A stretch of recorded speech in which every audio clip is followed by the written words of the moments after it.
go. One way or another, this is another episode from your brother, Law Nation.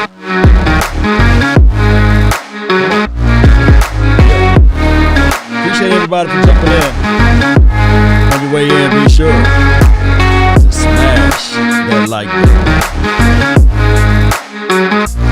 I heard favors, fortunes go your way when you hit that like button. Come on. Yeah.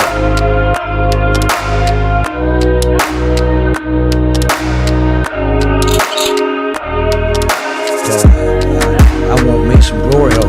Yeah. Are you not entertained? Are you not entertained?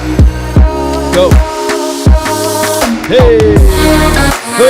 Are you not entertained? Are you not entertained?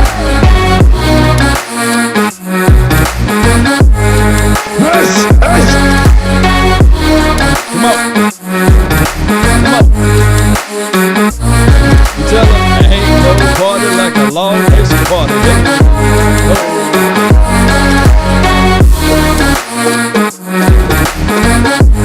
Oh, it's Blue Week, baby. It's Blue Week. We the real blue. Come on. Stop. It's time to stay true. Ride or die. All my ride or dies in the house. Appreciate you. Are you not entertained? Are you not entertained?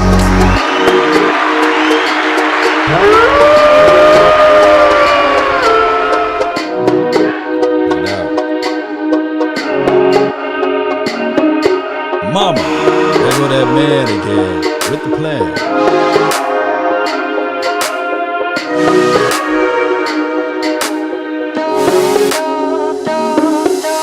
Yeah.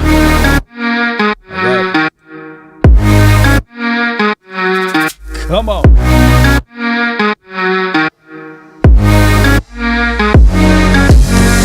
All the haters want you to lean forward just a little bit. Right there.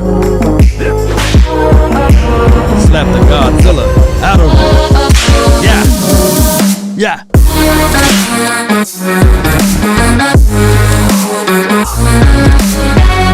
Come on. Dealing with the law, baby. My fofo make sure all your kids front row, huh?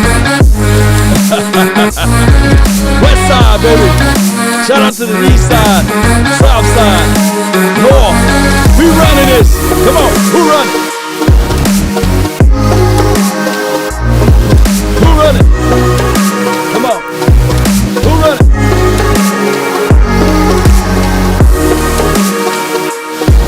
Hit that share button, baby. Shout out to all the notification squad. Yeah. Hey ho, it's your brother from another mother. Law Nation back into this thing. Really appreciate each and every last one of you guys for tuning in. Shout out to all of the late night riders. Last night we had a wonderful time at the round table. Of course, Foots the King, Okoye, Skywalker Steele, and Vance Lombardi. We had a party, and it was good last night. So let me know if you was there. If you was there, let me know. Yeah, bring it. We right here, and we ain't going anywhere. You know. Are you not entertained? Are you not entertained? Yeah. And Jerry, one more time. What you want? I want me some glory hole. Yeah, no doubt. We got a lot to talk about. But first and foremost, I want to talk about the culture of the Dallas Cowboys changing right before us, right? We used to have situations and scenarios where we hold on to players for so long, right? And we never let player go, or we don't set an example, or we just sit back and say, hey, these are the things that this is just what it is. These are the ways, these are the processes, or this is the process, this is the reality. But no, I think that Mike McCarthy, I've been having a lot of people hit me up law like left and right. Hey, when you going to give credit to Mike McCarthy? When you going to give him some credit? Well, if you want a cookie, here's one, right? It's changing. There was an excerpt done by, I want to say, Cowboys, SB Nation, yeah. And I think that's a part of affiliate of Blogging the Boys. They brought up a wonderful point that when Mike McCarthy, I think it was his last year with the Green Bay Packers, there was a guy named Ty Montgomery. The Green Bay was starting off slow, and it was versus the L.A. Rams or the Rams, whatever Rams they were at the time. And to make a long story short, Ty Montgomery, all he had to do was just take the knee in the end zone or wave, the ball off, but he captured the ball and run it out of the end zone, and he fumbles. He fumbles. And that was his last day playing for the Green Bay Packers because Mike McCarthy said, hey, man, you're out of here. You're gone. Sayonara. So they got rid of him. I believe that short chain, that short leash that you put players on or setting the example, and I'm not saying that Jalen was a sacrificial lamb. No, I'm not saying that is the situation and scenario. But what I'm saying is that the culture changed. Cowboys changing right before our eyes. And there was this excerpt, this documentary that Jimmy Johnson was a part of. And he was talking about the same thing about 15, 20 years ago. He was talking to a certain individual about, hey, the Dallas Cowboys got to change their culture. And I got some snippets of it. So if you guys hold tight, don't leave right now. But let's listen to what the mighty head coach during the time he was here when we were just kicking tail, Jimmy Johnson, had to say about all of this. Let's listen in. Hey, Jerry wants to win. He's got a passion for winning. Sometimes let me know if y'all can hear that. A little bit diverted. I'm going to rewind. Let me know if y'all can hear that. Y'all can hear that? Culture change. Oh, I got to give you the title in.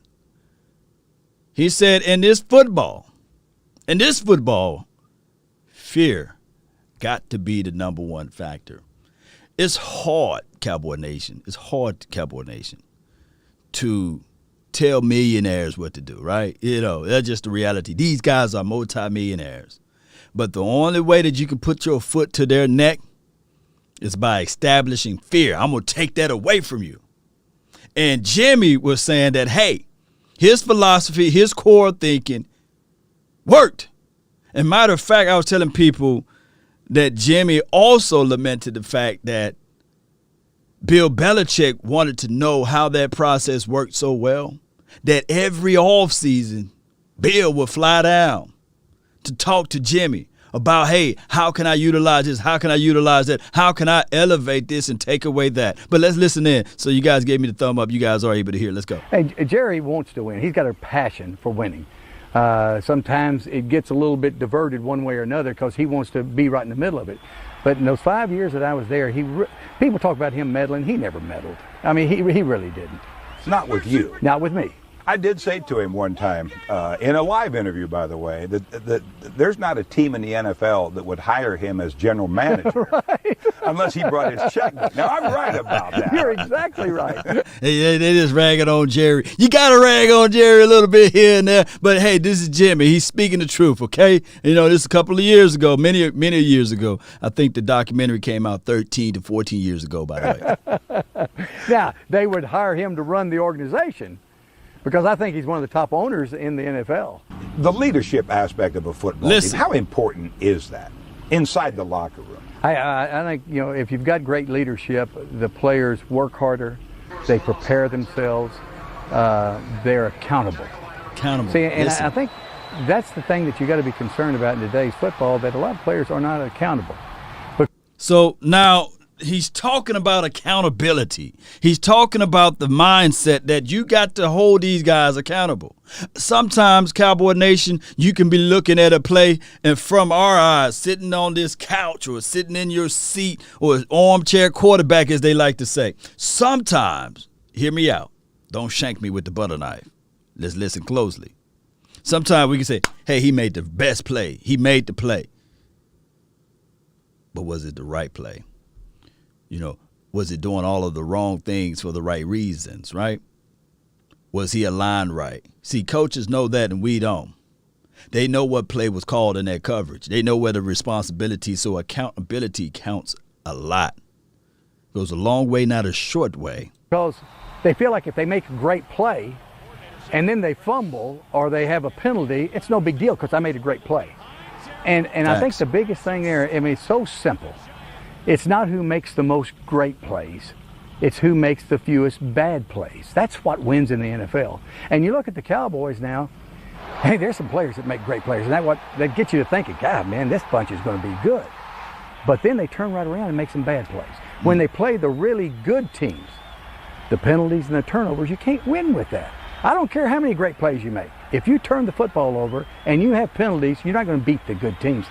So that is good points right there, Cowboy Nation. This is Jimmy, of course, 14 years ago, so you can probably think of who was the coach. 14 to 15 years ago, you can think of who was the coach and who he's talking about and these sorts of things. But what I'm saying is that you got to coach that. Do coaches coach penalties? No, but they coach discipline. I digress. You talk about the accountability and or fear of somebody in charge. You and your staff certainly had that for that 5-year window. Yes. Do you think the Cowboys have that now? No, please. And whose fault is that? Well, Dale, there's very few teams in the league that have it. Because, again, it's the system that causes that. But there are some teams that do have it. Could you do it again? I mean, not want to, but could your style without again? question. My style is working today. Belichick comes down here, right here, and fishes with me every summer. Hey, every year we spend time out there talking football. So that was Jimmy Johnson talking about his style, that rough, using fear as a tactic, using fear as a motivator. He said, and then Dale Hansen, he said, hey, can you continue to coach that way in this modern day football? He said, yes. Fear is an important thing. So I'm not sitting here saying that they, fired or got rid of Jalen because of fear. But what I'm saying is that now everybody's eyes is woken. They up. Everybody looking at it like, hey, we gotta showcase something. And we got to bring that impact, that tenacity, come Sunday at 3 o'clock. That's when kickoff is. That's when everybody going to be sitting at the edge of the seat. The shocker part of it, if you guys look at the title, is that all of a sudden the Giants beat the New Orleans Saints. Now, all of a sudden, their fan base, the morale, the players, they are speaking highly of that win. All of a sudden, they got it all figured out. They looking at it like, okay, Dallas Cowboys smelling themselves. They got rid of one of their leaders, regardless of how you look at it. They got rid of one of their leaders, and the Giants supposed to come up in here in Texas land or in Arlington Stadium, Dallas Stadium, or whatever you want to call it, and they're going to run one on us. But I come here to tell you guys that this is not a trap game. No. This is a revenge game. What did Drake say? Looking for revenge. This is what this is. They looking for revenge. I'm talking about the Cowboys. Look, nobody on this planet can tell me that Dak Prescott never thought of this moment of playing against the Giants once again, that he was laid out on the turf over there in this same said stadium, that he want to be able to say to everybody, I'm coming, bring it, I'm right here. Oh, well, Logan Ryan or Ryan Logan, whatever his name is. Oh, I really want to light him up like a Roman candle, Hey, if you think I'm lying, y'all remember when Josh Norman and somebody else tried to call out Dak Prescott, and Dak Prescott was like, okay, all right. Loose lip sinks ships, but I'm going to show you what I can do. Actions speak louder than words. You can book it. That brother from Louisiana. I know people from Louisiana. They don't forget nothing. You don't have to say, hey, man, did you remember what happened in third? No, he already know it. And then he went to Mississippi State. Hell State. Shout out to Mississippi State. Y'all know how this thing goes down. It's finna get medieval, Cowboy Nation. Now, the Giants, they got their boys already talking. They got their things already brewing over here. Let me see if I can find out what they was talking about. Let's go to Bobby Belt tweeted this out. And we're going to listen to the Giant guy. And this via Giants, not the Giants. But that's how he put it there. We're going to listen to what they had to say. And then we're going to dissect these things. Is that okay with you all? Is that okay? Let everybody fill on in. Let me see some more lights. Hit that share button. Sharing is caring. And tell a friend, Ashaniqua, Pookie, and Ray Ray that we here. Baby. Yeah. Tell them before I hit play, because I don't want to repeat it. I don't want to repeat this, por favor, right? They don't have a lot of long explosive plays. It's more short stuff and getting yak yardage. How does that change your perspective as a defensive back? Well, like you said, they don't have a lot of explosive plays, so they're like kind of like dinking and dunking and getting yards after the catch. CD.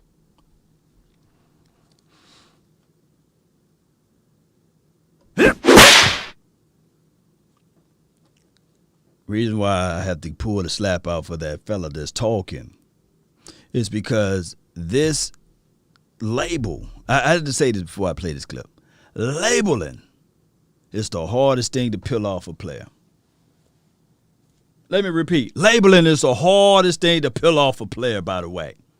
When you put a label on a player and you try to plaster it around, you ever ball something you want to take the labeling off, and every time you pull off, you still see the residue.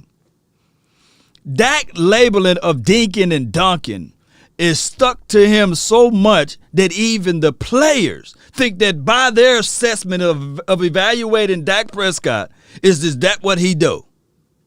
But listen to how he trip over his own words. But let's go. Let's hit play. Let me rewind it just in case somebody missed out. So plays. It's more short stuff and getting yak yardage.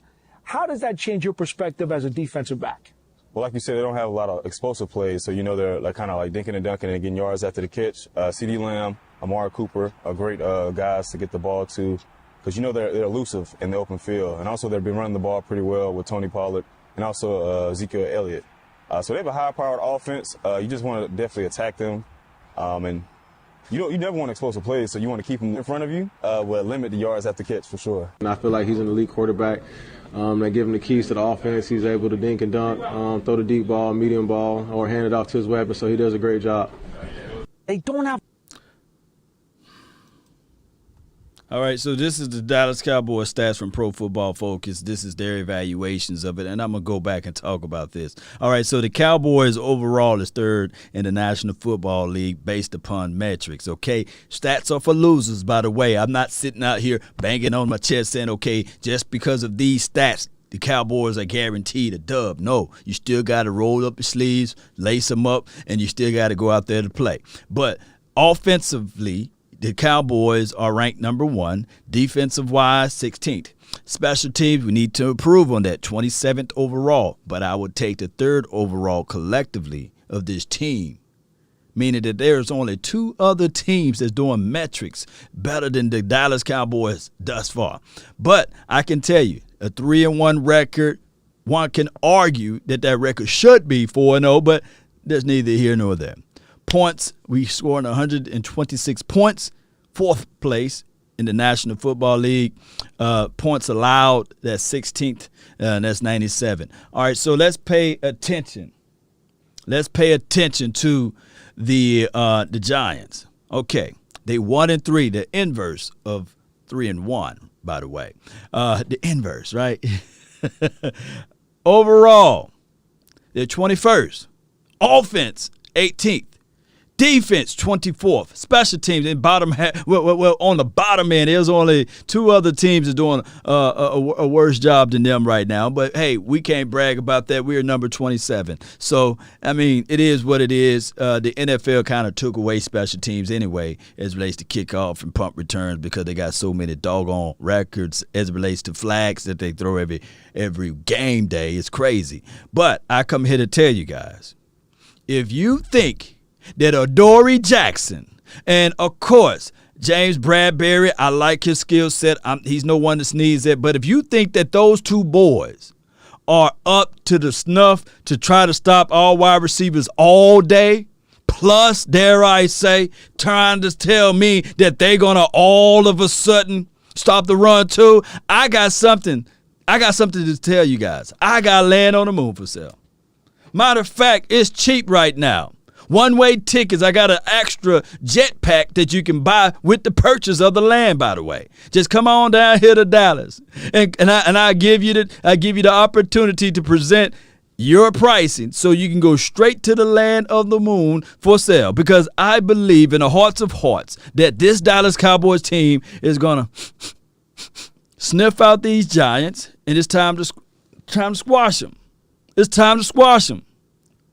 At the end of the day, they're going to be looking at it like, oh, we thought we were the Giants. Sean Douglas says 35-2. Wow. Sean Douglas also said 50 burger. They're full of it. Yeah. But because here's why they're full of it. Here's why the Giants are so full of it. They're in New York. Oh, by the way, it's Roger Goodell's favorite team. He grew up loving the Giants. So I know we have to beat two teams on Sunday, and that's okay. You want that jetpack? I got you. Just cash at me first. The link is in the description box or it's strolling at the bottom of the screen. Hey, we got to play against two teams. We got to play against the aficionados, and, of course, we got to play against the Giants. I get it, right? That's just how it is. Charles Evans, appreciate you so much for the super chat. Go on Bart Scott Facebook page. He said the Giants will upset the Cowboys. Oh, that's one of the things that, I'm trying to mind my own business, and then I hear Bart Scott, or is it Fart Scott? Yeah, y'all let me know which one is it. Let me know what it is. Bark Nasty 21, earlier excuses like it. Why don't you stop what you're doing and just lean forward just a little bit right there. This is gonna hurt me more than it's gonna hurt you right now. Slap the Godzilla out of him, boy. Go to your room. So here's what Bart Scott had to say. I think they get the dub. Danny Dimes, yes, it's the breakout player of the year. And when I see Danny Dimes, I see Josh Allen. Y'all can't see it because they don't pay you to see it. Oh, no.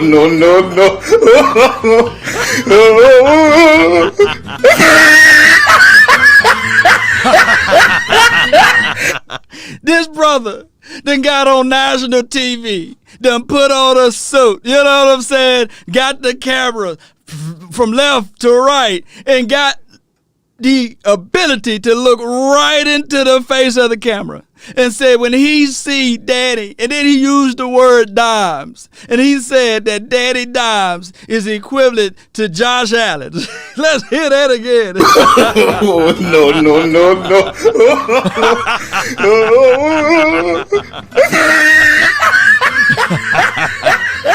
Won't you lean forward just a little bit, Bart Scott? This really not gonna hurt me that at all. This is stupidity. Let's go ahead.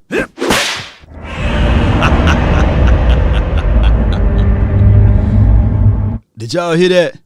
Fatality. Did y'all hear that? Fatality.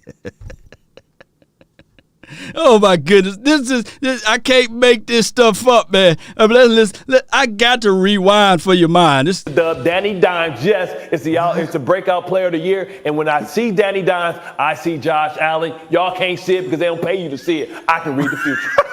Wait, this was a team that barely won the last game. Yep. They were winless on the season. They looked like they were going to be winless. Yep. Dallas has been playing out of their minds, and you think the Giants are going to win. Listen, they're starting to figure out their identity. Saquon Barkley is coming back. He's starting to get healthy. You see that he's also impacting the game in the passing game as well. Like, he's a guy that can take over the game, much like McCaffrey. They have Galladay. They were able to get Galladay the ball over 100 yards. You talk about, Ross, if Slayton comes back. They have the personnel.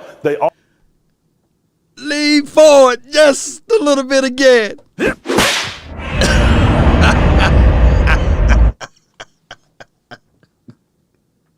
Hey. Shame. ESPN, come on, man. Shame. Come on, man. Yeah, I mean, come on. Y'all couldn't find anybody else. Hey, where Chris Carter? Bring Chris Carter back. At least he have some good talking points, and he speak with a little authority with the double eyebrows or what have you, with the one eyebrow, whatever he was doing over there. But I will tell you guys right now, this is the thing that I love to say with this. This guy right here. You must be out of your goddamn mind.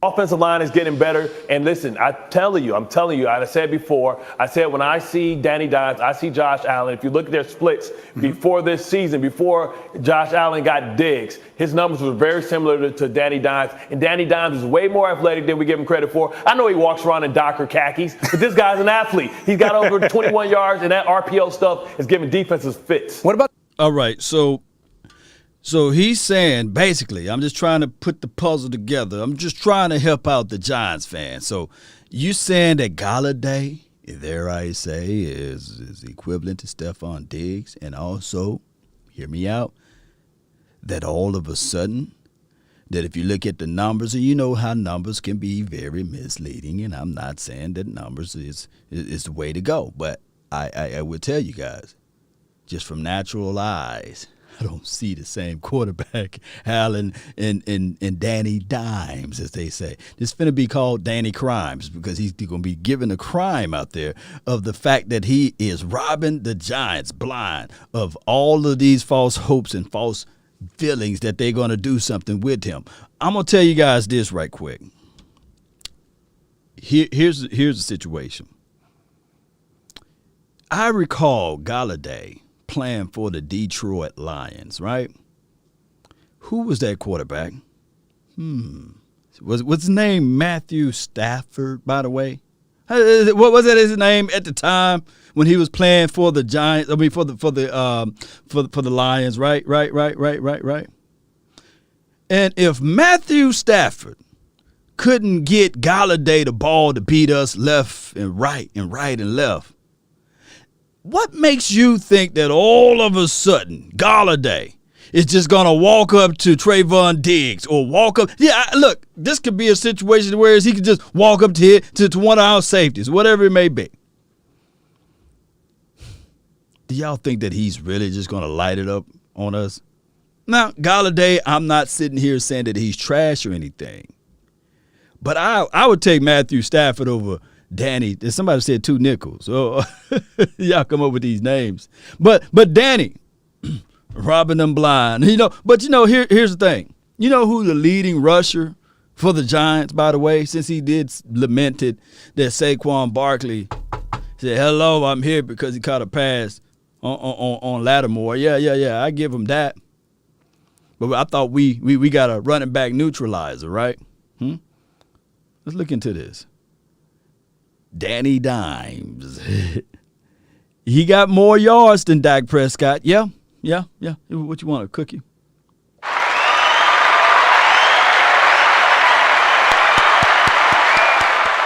They winning in that category. He's 96 for 144 so far for this season, 1,184 yards, 4 touchdowns, and 1 INT. He's not turnover dimes right now as relates to throwing the rock. I don't know how many fumbles he got, but for what I can see, he only got 1 INT.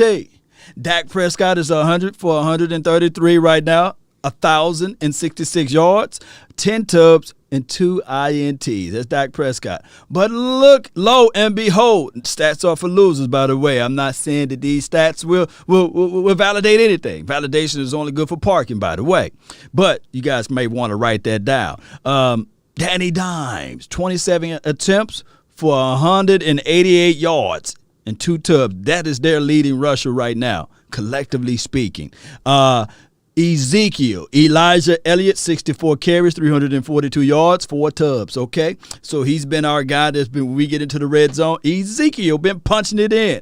I think that he got 2 or 3 more touchdowns before he climbed up on the charts as it relates to touchdown titling-ship as far as records with the Dallas Cowboys, so shout out to him. And Galladay, 17 receptions for 282 yards, no tubs so far, and C. Dangerous Lamb, as they call him. Shout out to my guy, the Lunatic. 20 reception for 264 yards and 1 tub. I think that, okay. Galladay got him on yards. What we going to do, throw a parade for him, right? It is what it is at this point. I can't wait for this game. All right, so let's look at the people that's hurt or inactive or questionable. Of course, we learned that Ezekiel Elliott had issues with his knee, but it was said that he would have to just rest it, so that's why he's on this list. Carlos Watkins, he's questionable. Donovan Wilson, he's questionable. Randy Gregory, he's questionable, as well as Amari Cooper. News reported today that they was out there in practice, so those boys are back. Far as the Giants, all of these guys, I believe they're gonna play. Nate, he's gonna play. Leonard, I think that he's gonna play. They're gonna put some Mississippi mud on him. They're gonna find that, and they're gonna rub it all over his legs, and he's gonna be okay. Jabril Peppers, I want him to play. I want Jabril Peppers to play. Come on, Peppers, please play. I can't wait for him to play. Caden Smith, okay. Andrew Thomas, go bring out the Thomases. I really want him to play too. So yeah, hey, instead of them not wanting to play, I really want them to play. That's how this thing goes. Danny Lou's changed. Duke 22. Oh my goodness. Where are more balanced stats means nothing. This is from CFAP. Appreciate you. Yeah, stats. How could I put this? Danny Doolittles. Here's where I look at stats. I look at them as a parameter. I look at them as engagement. For those who does real estate or they purchase in real estate or for those, let's do something smaller. Let's say if you're into stocks or what have you. You can look at the stats. You can look at the 30-day. You can look at the weekly chart. You can look at the year chart. And you can sit there and say, okay, from a stat range, parameter range, this is where they might be at. It's like a engagement piece. That's a better way to put it. Now, some markets, some stats are volatile. Like they're way high, they're way low. And that is what you got to look at it with the Giants.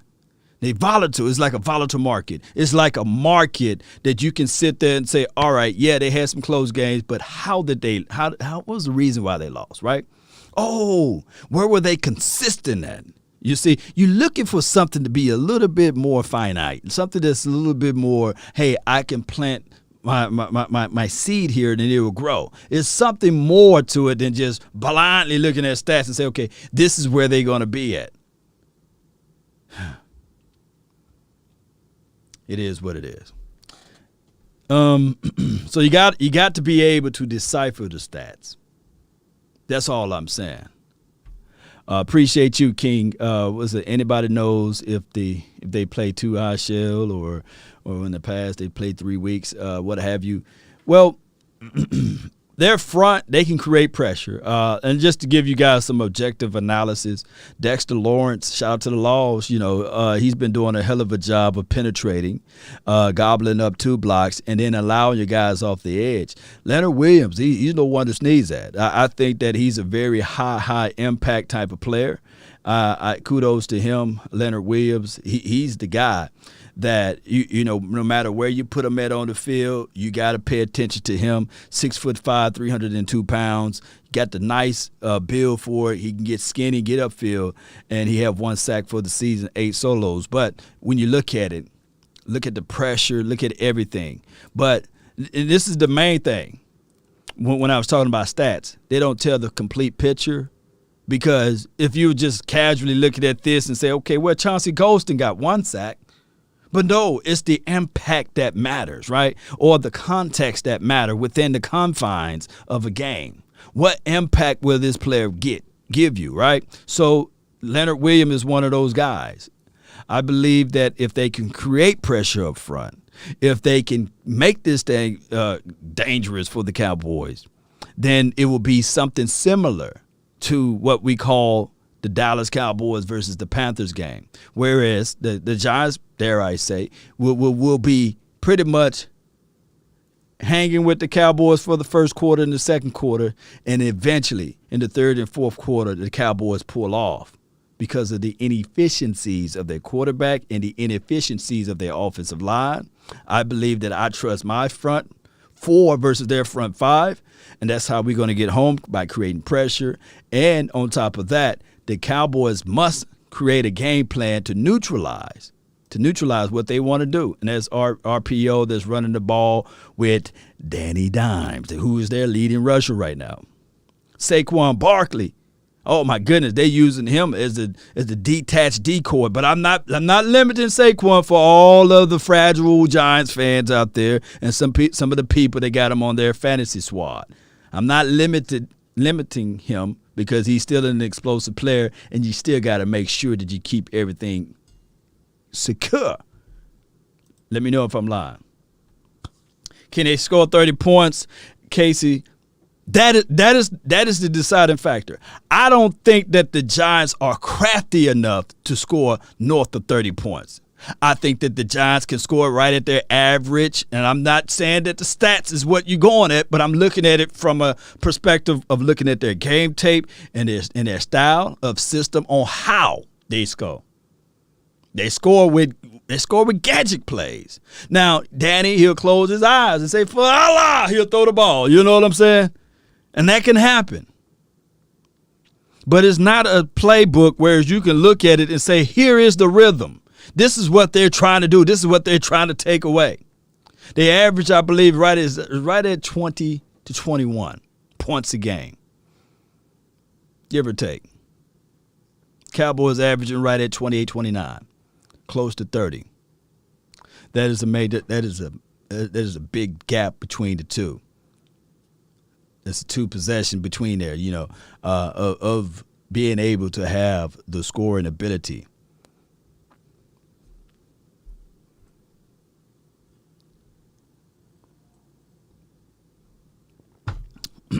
Let's go. All right, so if we put Pollard, I'm just reading some of your comments. If you put Pollard and Zeke in backfield, we will win all over them because they will be lost. The game plan with Pollard and Ezekiel Elliott, it just stretches out the defense, make the defense play honest. Because when you try to load the box to stop one can capture the edge, and now you got too many people in one area. And it sounds simple, but yet it's complex. So it goes back to the philosophy.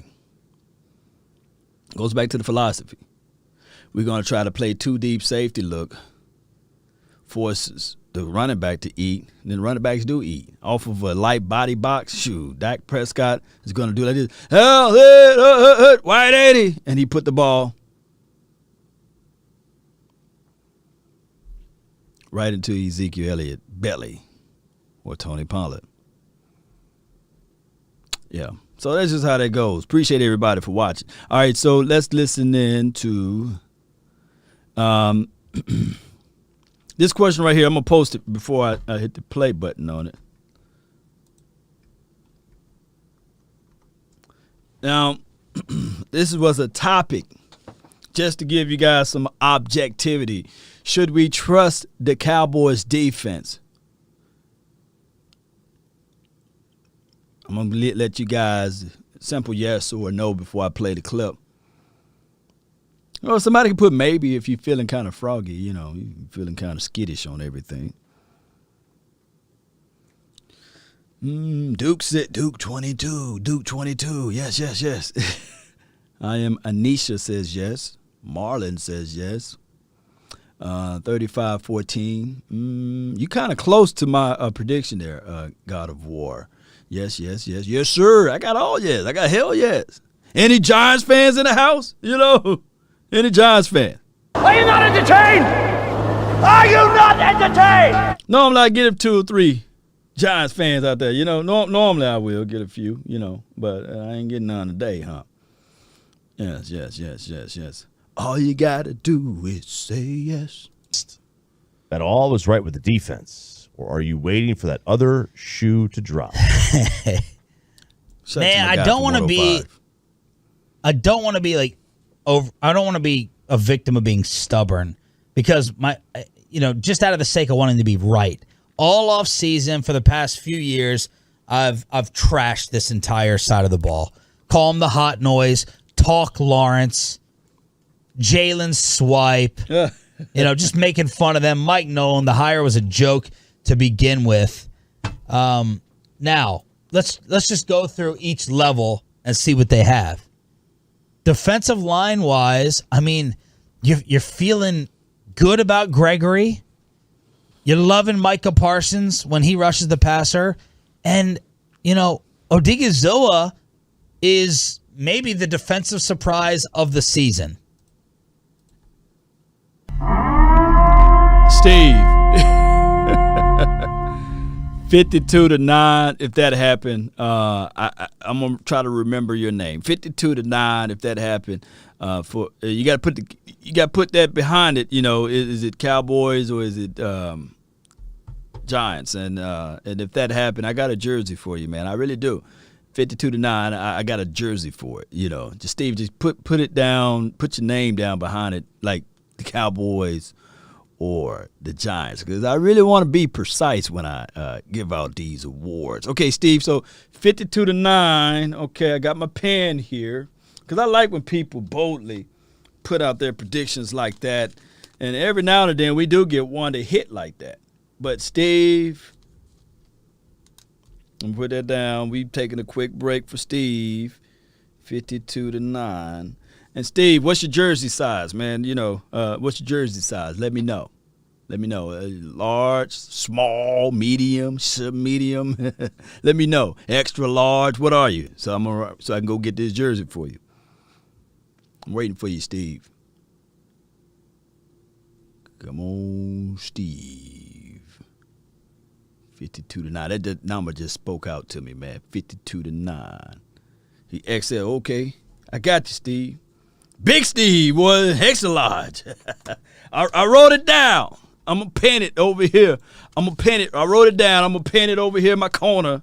I straight up off the corner. They say they're going to be a miracle. They say to live, to breathe again and see again. We but all knew anyway. Diggs is going to be solid. Obviously, his 5 picks is the biggest surprise. But Odighizuwa is giving you something up front. Now, in terms of the linebackers, you got Micah there. You're loving Curse.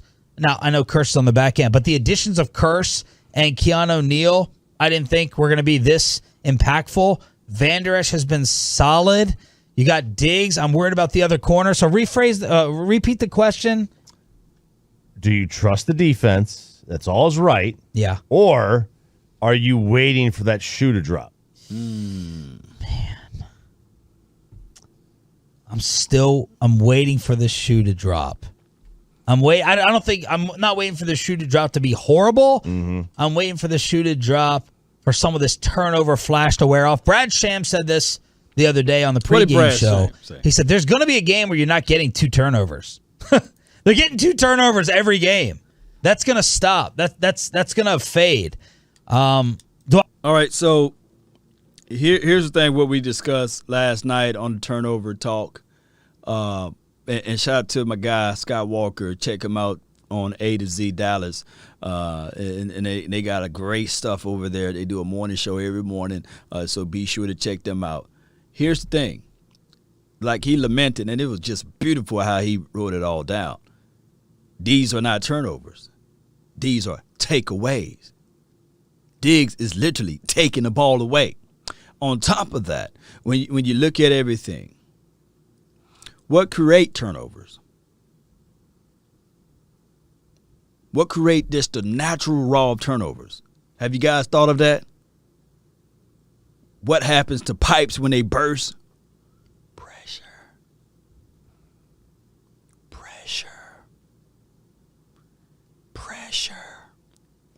The reason why the Cowboys for many of years were not creating takeaways and turnovers, because the pressure was not really there. Pressure bust pipes.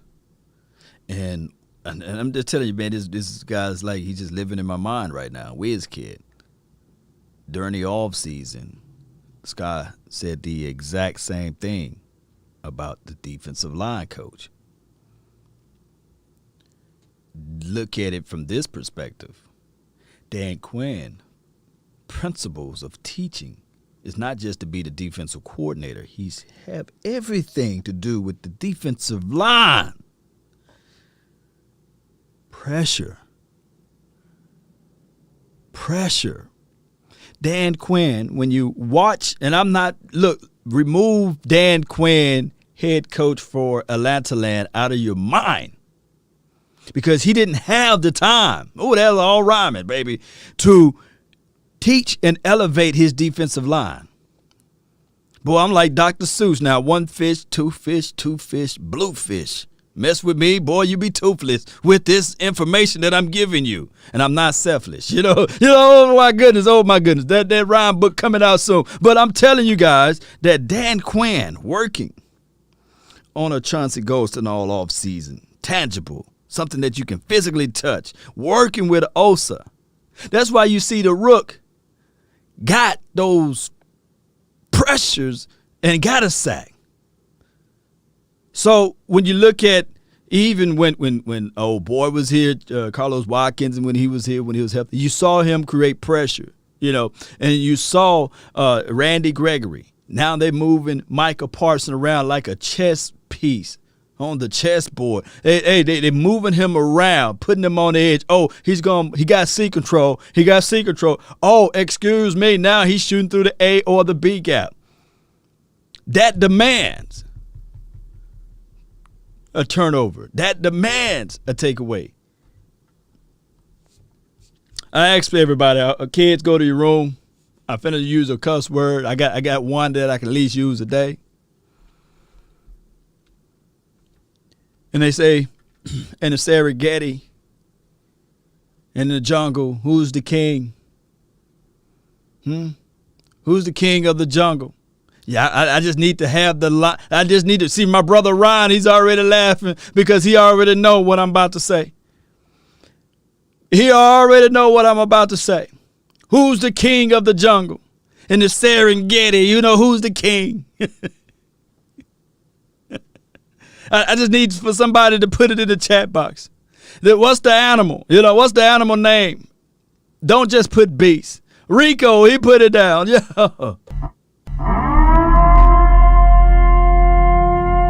Let me ask you something real quickly. Rico and everybody that put lion down in the chat. Do the lion ask the gazelle, can I have a piece of that ass? No way. The lion don't. The lion takes the ass. He bites it. You know what I'm saying? The lion don't ask politely, may I have a little piece? No. The lion takes it. So when you have doubts and reservation about turnovers and takeaways, oh my goodness, we got a different type of cultural change here. We're going to force Danny Dimes to, hey, give me back the ball so I can have it for my number one offense. We're going to force Saquon Barkley, if he's not holding on tight to everlasting, that we're going to punch the ball out. We demand it because we want it. Oh, we're hungry. That's what it is right now. And the lion can't live in the jungle and being polite. No. Maybe those are other animals, like the panthers and the jaguars and all of those animals that kill their prey and try to drag it up on top of a tree and so they can eat their meal. The lion, he eats his meal right there and say, I wish the hyenas would come. I wish the other animals would come because I'm the king of the jungle, baby. And I give you the roar so you can know to respect me. Or to also know that I'm coming. Let me know where I'm lying at. So with that lion mentality, there's no time to be docile about this. There's no time to feel faint and fickle. Boldly. We doing this thing with authority. Yeah. I see somebody said, hey, that brother over there, man, he telling the truth. He ain't lying. Yeah. Yeah. We ain't finna play around with our food. No. Do I believe that they can be average? Yes, which is all they really have to be. But do I believe they're this good, solid unit that I can feel really confident in? I can't go that far yet. What do you think? Is that hating? No, that's not hating. How could you look? This was one of the worst defenses in the league last year. They're bottom third. But now you have Micah, you have Diggs, you have Gregory, you have Adigizua. I mean, that's just 4 players right there who have improved. Right, but you also have been without Tank Lawrence. Yeah. And you were without Keanu Neal for a couple games. So, it's not like it's a, it's a fully healthy defense. They've had guys that have been in and out. Which maybe leads to us saying, it's going to be legit when Tank comes back. Yeah, you would think so. You want to hear something? Go. You want to hear something juicy? Talk to me. I love juice. Tank's agent is known to talk a lot. There's some people who think that Tank's agent is paranoid that he gets cut after this year. Oh, he's going to. Okay. Make it $20 million a year. You don't need a $20 million defensive player. Because what have they been doing so far? Jalen, out. Van Der Esch, maybe out. Look at these other moves that they're making, right? Yeah. In terms of the higher profile names around here, is Tank the next one after this season? I think his agent's a little paranoid about it. I think he might be. Autoflex is fan text. And then you put it right here. Let me pause right quick. I do agree, kind of like semi-agree, because he's coming back and he's going to have a foot injury, so he's got to play himself back into shape. And from anybody who owns a set of land or materials or anything, you want to get your max return off of your remunerations. You want to get your max money. You're not sitting out here investing in something and not getting nothing in return. I tell people all the time, write this down. Everyone have a reason, but results are what matter. Tank Lawrence by name and Tank Lawrence by pay, he is the best defensive player on his team. But by results, we're looking at it like, hey, Golston just got a sack, bro. And it may not be to the impact, like I said, that you would bring to the table. But what I'm trying to do is I'm not trying to pay the $21 million, or in the same breath, I'm looking at it like, dog, when are you going to be able to play? This is a business. If you think I'm lying, go purchase a car and drive off the lot and then try to return it. Let me know if you're going to get the same price back. It's not going to happen. The moment you drive out of that parking lot, and you say, you know what? I don't like the way this thing shifts gears. That money is gone. Unless you just smooth operator and you can sell it as a private seller to someone else, that really wants it. But wants, needs are 2 different type of situations. And the Cowboys, they got a person that's tight with that book, and his name is Stephen Jones. Let me give you his full government name just in case you don't know. His name is John Stephen Jones. They just call him by his middle name. I don't know why, but that's just how it goes. So John Stephen Jones, he made an announcement in his presser, and this is what he said he desired. He desired that he can get his rookies out there to overcome his vets. That is a true sales philosophy, business 101, econ 101. That's my major, by the way. Buy low and sell high. Get the lowest to produce for you. That's a winning business philosophy. You got $20 million. Regardless. You give Gregory 10 of it. No, let him go. Put Micah there. Find somebody else. Okay. Give it to CD. Or Gallup. That was the thought. Give 10 to Gregory on an extension. Give him 12 a year, and then you give the other part of it to Gallup for his extension, and you let Tank go. There you go. And then you move Micah to the other one. I'm in on that. Autoflex 60 fan text. Appreciate the Tyrone. 877-881-1053. They're 26th in yards allowed. The turnovers are skewing the perception. Yes. The likelihood is that they get fewer turnovers. The yards probably get better. Maybe they get better. Maybe they're giving up a lot of yards because they've been dominating the last couple games, and they were garbage time, playing a softer defense. Here's the question. Here's what I always here's a way I simplify how I feel about the defense. When there's a must-stop situation, do you feel great about it? Do you feel good about it? Or are you worried about it? Where do you stand right now? The Cowboys, fourth quarter, defensive stand, you need it. You feel great about it? You feel iffy? Or you doubt? I definitely don't feel great right now at this point. I believe that when we talked about turnovers and takeaways and things like that, I believe that they are contagious, and your playmakers, big-time players, make big-time plays in big-time moments. And Devontae KZ did that. I guess the the Superchargers. They was in the red zone, and of course the player slipped, and he was taking the ball. He was able to jump that route. The ball went right to him, and he was able to take it. Luck come for those who prepare for those moments and opportunity, by the way. Lord, why you got all these things shooting out the hip? Because I'm here. Because I prepared myself for this moment. It's better to be prepared for an opportunity and not have one than to have the opportunity and not be prepared. So when KZ saw that ball, he said, look, I can't let this ball hit me in the hands like Parkway butter. No. Hey, last game, Anthony Brown, the ball hit him right in the chest. He said, I can't believe my hands are butter. You know what I'm saying? But, oh, no, KZ said, I can't believe that I got this opportunity and I'm going to take it. Because these players got to understand, those players that's coming into this system, they got those one-year contracts. They're not just playing for the Cowboys. Of course they want to win. But you got other teams, 31 other teams that's looking right now. Your life is under a microscope. Your resume is being presented right now. The bridge players like Keanu Neal with that one-year contract. Oh, yeah, the light's on. Resume. Look, let me take my zinc. Let me go make sure I do my push-ups, get some sunlight and all this stuff to overcome that protocol so I can get back out there on the field.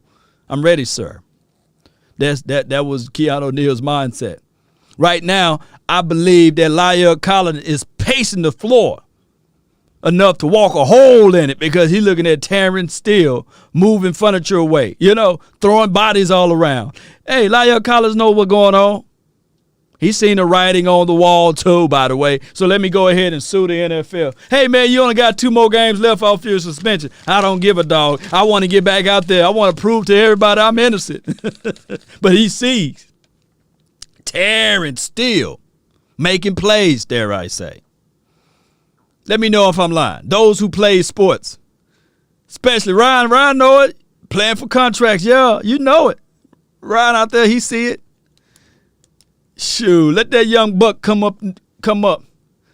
You're a senior. And you done hurt your knee. The synovial fluid ain't working like it used to. You're going to try to get all type of cream to get back out there. Coach might start that sophomore, man. I need to get back out there, baby. I can't be sitting there watching him make plays. I got scouters. I got recruits that's in the stand right now. I'm ready. Point. I'm probably a little bit more on the iffy side. That's why I'm not sold yet on all these turnovers. I'm not appreciate totally you, sold. Yarbrough, for the donation. I think will come back down to earth. It's just they have to. They have to, but they're doing it at a rate just like we told you last year. We told you Zeke was not going to fumble this year. Right. We told you that. It's law of averages, right? That's why we gamble sometimes. I mean, the Niners, when they went to the Super Bowl, they had like 33 turnovers or whatever. They forced like 33 turnovers. Cowboys are like way beyond that. We're not going to do that. Yeah. Let me see if I can get y'all this link right quick. Bear with me. Here we go. Here's the link to the episode. That was the end of that one. There's a link to the episode so you can listen to the full episode without me pausing or any rewinding. Shout out to 105.3 The Fan. They're my guys over there, so be sure to check out Sean and RJ on 105.3 The Fan. And if you ever on Twitter, just say, "Hey man, I heard you on Law Nation channel, man. You know, you're a cool dude, But shout out to you, Ed. He says, "Come on, man, don't trust Garrett. He will taste what an offense should have been like. Laugh out loud. Keep working, bro." Appreciate you. I don't know about that one. Let the AI speak on some of these donations here. But I appreciate you so much for that. I think that there was sarcasm, right? If I read it in a certain way. Come on, man. Don't you trust Garrett? Yeah, I think there was sarcasm. But I feel what you said. Keep on working, bro. I appreciate you, man. All right, so let's see if we can get this one going. Appreciate you guys so much for everything that you are presenting today. All right, got that one already played. Did I play this one all the way through? The Cowboys defense much improved from last year. Man, that defense is improved, but listen.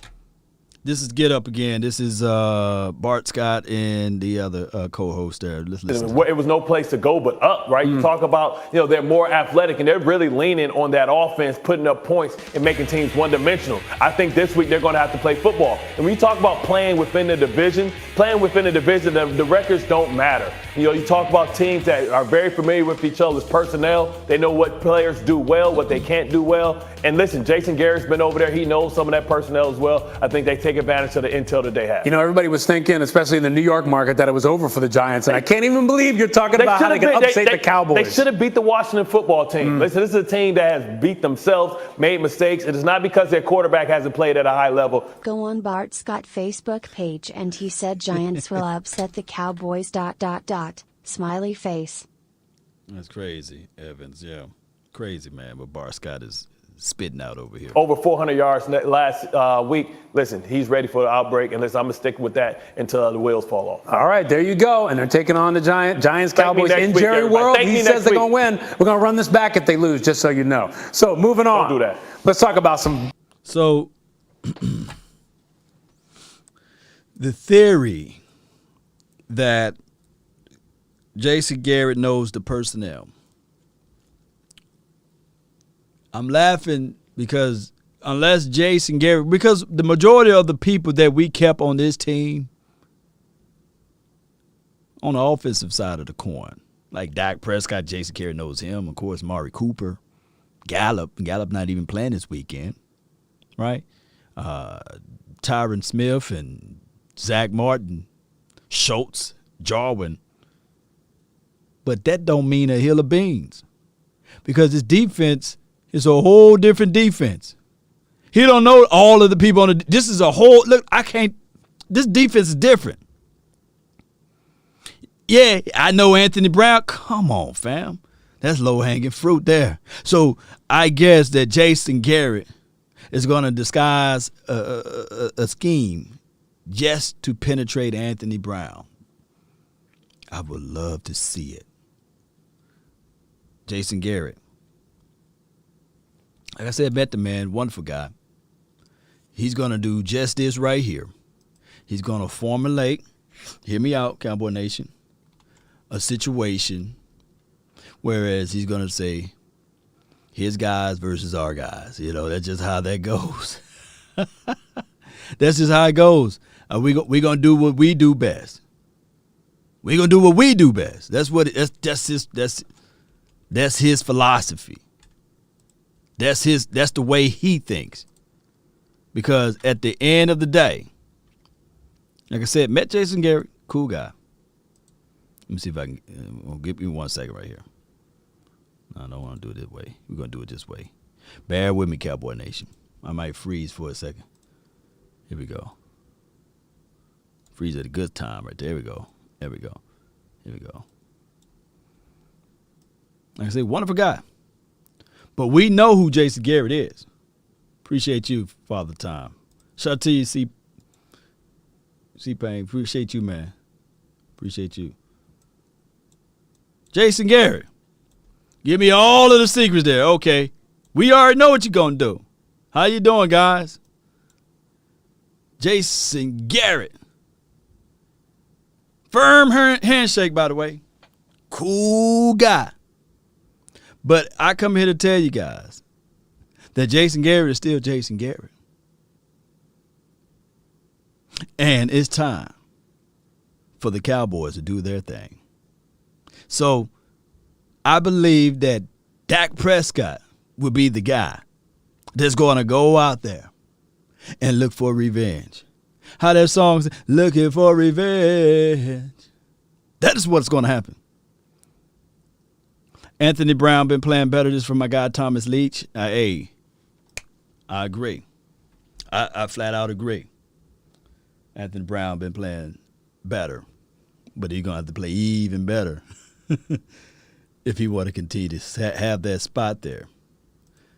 And I'm rooting for him. I root for all of our guys. I ain't sitting there to throw this man under the bus, though.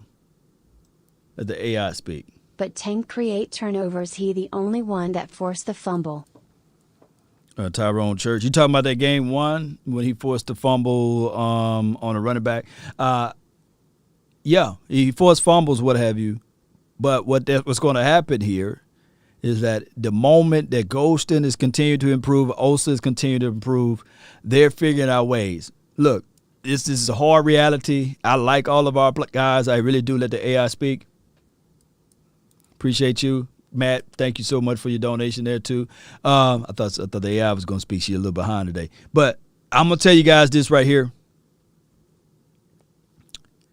The Dallas Cowboys job as the general manager / that's what John Stephen Jones is. He goes into that room. He should say this. It may not be said. Now she wants This game will go to the more complete and well-prepared team. And that's us, Lowell. Father Time, undefeated. The only person that's undefeated in here. Appreciate you, Father Time. Yeah, you got to be disciplined. But I'm going to say this right quick. John Stephen Jones should be telling those guys, my job is to replace you. That's my job. Now my job, he's telling that to not just the players, also the coaches. Coach's job is to say, hey, at the end of the calendar year, at the Garrett don't know finger waving Anthony Brown. He don't know finger waving. Yeah, I saw a cocky Anthony Brown. You're right. We definitely don't know that one. He definitely don't know that one. I think Danny Dimes going to give him one this Sunday. I think Danny Dimes going to give Anthony Brown one. He's deserving to have one. Here's the situation. The John Stephen Jones should also be telling the coach, my job is to replace you. The coach should be telling John Stephen Jones, hey, my job is to make it difficult for you to do that. And then on top of that, the job for the coaches to look at the players, and the job of the coaches to tell the coaches to say, hey, coaches should tell the players, hey, this guy trying to replace me. Last night roundtable was great, but y'all need hold foots accountable for crap. It don't never leave the internet. Great job and show. Oh, yeah. Keith Floyd, appreciate you so much. Thank you for the donations on the final word, too. And thank you for the donations on the roundtable. And thank you for the donations for all that you do, all this. This quarter, man. You just been helping the brother out. I appreciate you, Keith Floyd. Here's the situation. I'm going to talk about Foots, but I'm going to say this before I get into this this next video. The coach's job should tell these players that, hey, I got a guy that's trying to replace you. My job is to elevate you, Anthony Brown. My job is to make sure that you are eligible to make plays, Tank Law. My job is to also put you in a position to win. That should be the talking track or the talking point of the coaches to the players. You see, people think that the Cowboys got rid of Jalen just because of his skill on the field. No. Jalen is gone because he refused to renegotiate his contract. The guy that really have the ink on paper, the guy that forces the paperwork to be done. Coaches might have been fighting for Jalen. Who knows? I don't know. We're not in the locker room. But we do know that skill of play on the field was also a factor mixed in with the money. And for those who don't know about money, in the good book, it says, for the love of money is the root of all evil. But if you read a little bit further down, it says money answereth all things. It didn't say some things. It said all things. So on one end, you can love it so much, it can create evil. But on the other end, it answereth. All things. It didn't say when you look up the book, it said, hey, man, let me see. Do it answer some things? No. It says all things. Let me know where I'm lying. Find it for me. Put it up there. Money answereth all things. It didn't say some. So that's just how that goes. So you got to figure out a way to keep that money flowing or to cut back on some. That's just how it goes. I'll say this too. So the Cowboys average, because I think I can pull it up right quick. Let me see if I can pull it up right quick. Here you go. So we can have something tangible that we all can see. And remember, I'm not gung-ho about just numbers per se, but Cowboys average 31.5 points a game. And hear this out.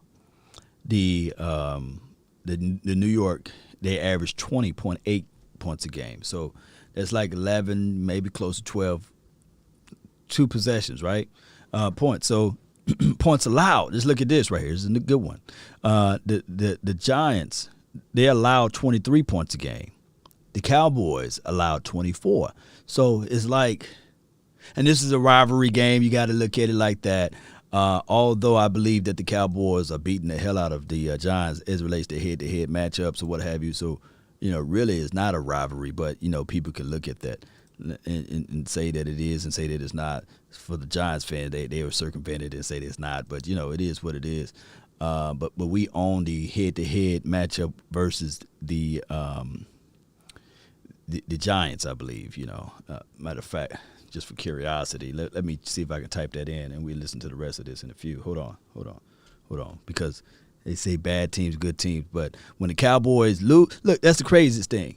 Tampa Bay Buccaneers, okay, they're supposed to be a good team, but now the Chargers are a bad team. And it's funny, of course, the Eagles were a bad team. Of course, they're not a good team, but now the Panthers, they was 3-0, but now they're a bad team. So that goes a long way, too. But let's type in this right here. Cowboys versus Giants all-time record. Let's go. Okay. Let me see if I can get this right here. Yep. And you guys can see it on the screen, but just can see. And this should be right here. Bam. Copy. And we're going to put it up in here. I'm going to go right here. Bear with me.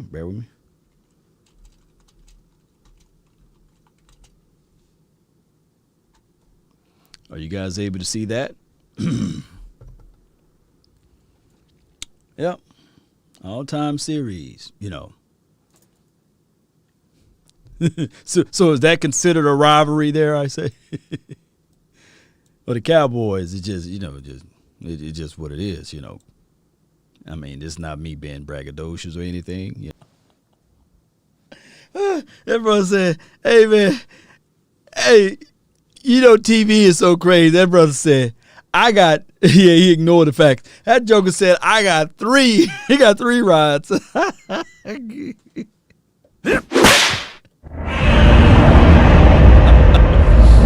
Oh, my gosh, man. Come on, man. What's you say, man? That safety that came down and hit. Even DeMonte KZ at 174 pounds, he wouldn't have bounced off. The safety came down to hit Galladay, standing too high, and that coverage of defense. You playing single, look, I get it, on that down and out distance, but you giving them the overs on that play? Come on, man. Galladay, I think that I know somebody in high school or middle school that could win off of that route. Him versus the interior guy. Come on, man. Oh, my goodness. It's finna be total Look, I can't. This game at 3 o'clock, I can't wait to see it, baby. Oh, the Giants versus the Cowboys. I can't wait to see it. This revenge game. Oh, I think everybody's the shocker. Look out. The Cowboys feeling themselves. They smelling themselves. Hey, they only getting turnovers by luck. Y'all hear all of the negativities that they trying to say. Oh, on top of that, hey, by the way, they're going to be distracted because Jalen Smith is no longer there. Oh, he was the vocal leader. He was the leader. He led the group in celebratory dances and everything else. No more swipes. Cowboys going to be in huge trouble. He had the other guy, Emmanuel, Jabril Cox. He ain't no Jalen Smith because now Jalen Smith, by him not being on the team, Michael Parsons is going to get all of the reps like Keanu Neal ain't sitting there saying, hey, bro, you just going to count me out? Did you see the first few games? All right, the hotline for your mind is open now. We're going to, let's see, it's 3:20 right where I'm at. Let's go. Just go. I got to get this thing going. All right, so the hotline, spit your mind. Y'all know how this thing goes. Let me take this up off the screen. Boy, I had a good day at work today. It was great. I really appreciate you guys for your efforts to, bam, here we go. It's going now. All right, so for your efforts for help growing the channel, we'll be doing some segments or what have you on, quote, unquote, the Dallas Cowboys front, as well as we'll be doing some segments before the end of this situation on the Giants. And that will be, I believe, tomorrow and Saturday. So keep in mind, tonight, we're going to be live at the Knockouts. That is good old Drew Brees and Dak Prescott restaurant that's in the Colony at 7 o'clock. Be there. Don't meet us there. Beat us there. Me, Boss Cowboy, the OC, and Big Game James, he's going to be calling in. We're going to be live at the Colony Knockout. So we should have a great time there. Can't wait to see y'all faces out that way. 512, you're live. Hey, Law, this is Rico with the Lions. Appreciate you, man. Talk to me. Yeah, man, I think I can't say it any different than how Voch would say it, but we're going to beat the hell out of them boys. Oh, yeah. And I'm actually going to be there. It's going to be my first game ever. I'm super excited. And I'm actually at a loss for words. I'm actually on the phone with you right now. I've been trying. I did have one thing to say. Last night, listening to Roundtable, and there was y'all had that conversation about Dalton Schultz and this and that. I think what separates him from McEwen and Jarwin is his tenacity and just a different attitude. I think you can see it. I have a thought if I was going to picture a tight end running up the field with no helmet on that wasn't named Witten, I think that jersey would say Schultz. I mean, thanks for taking my call. Anytime. Love everything you. Before you roll, what are you doing? Will you be here in Dallas on Saturday?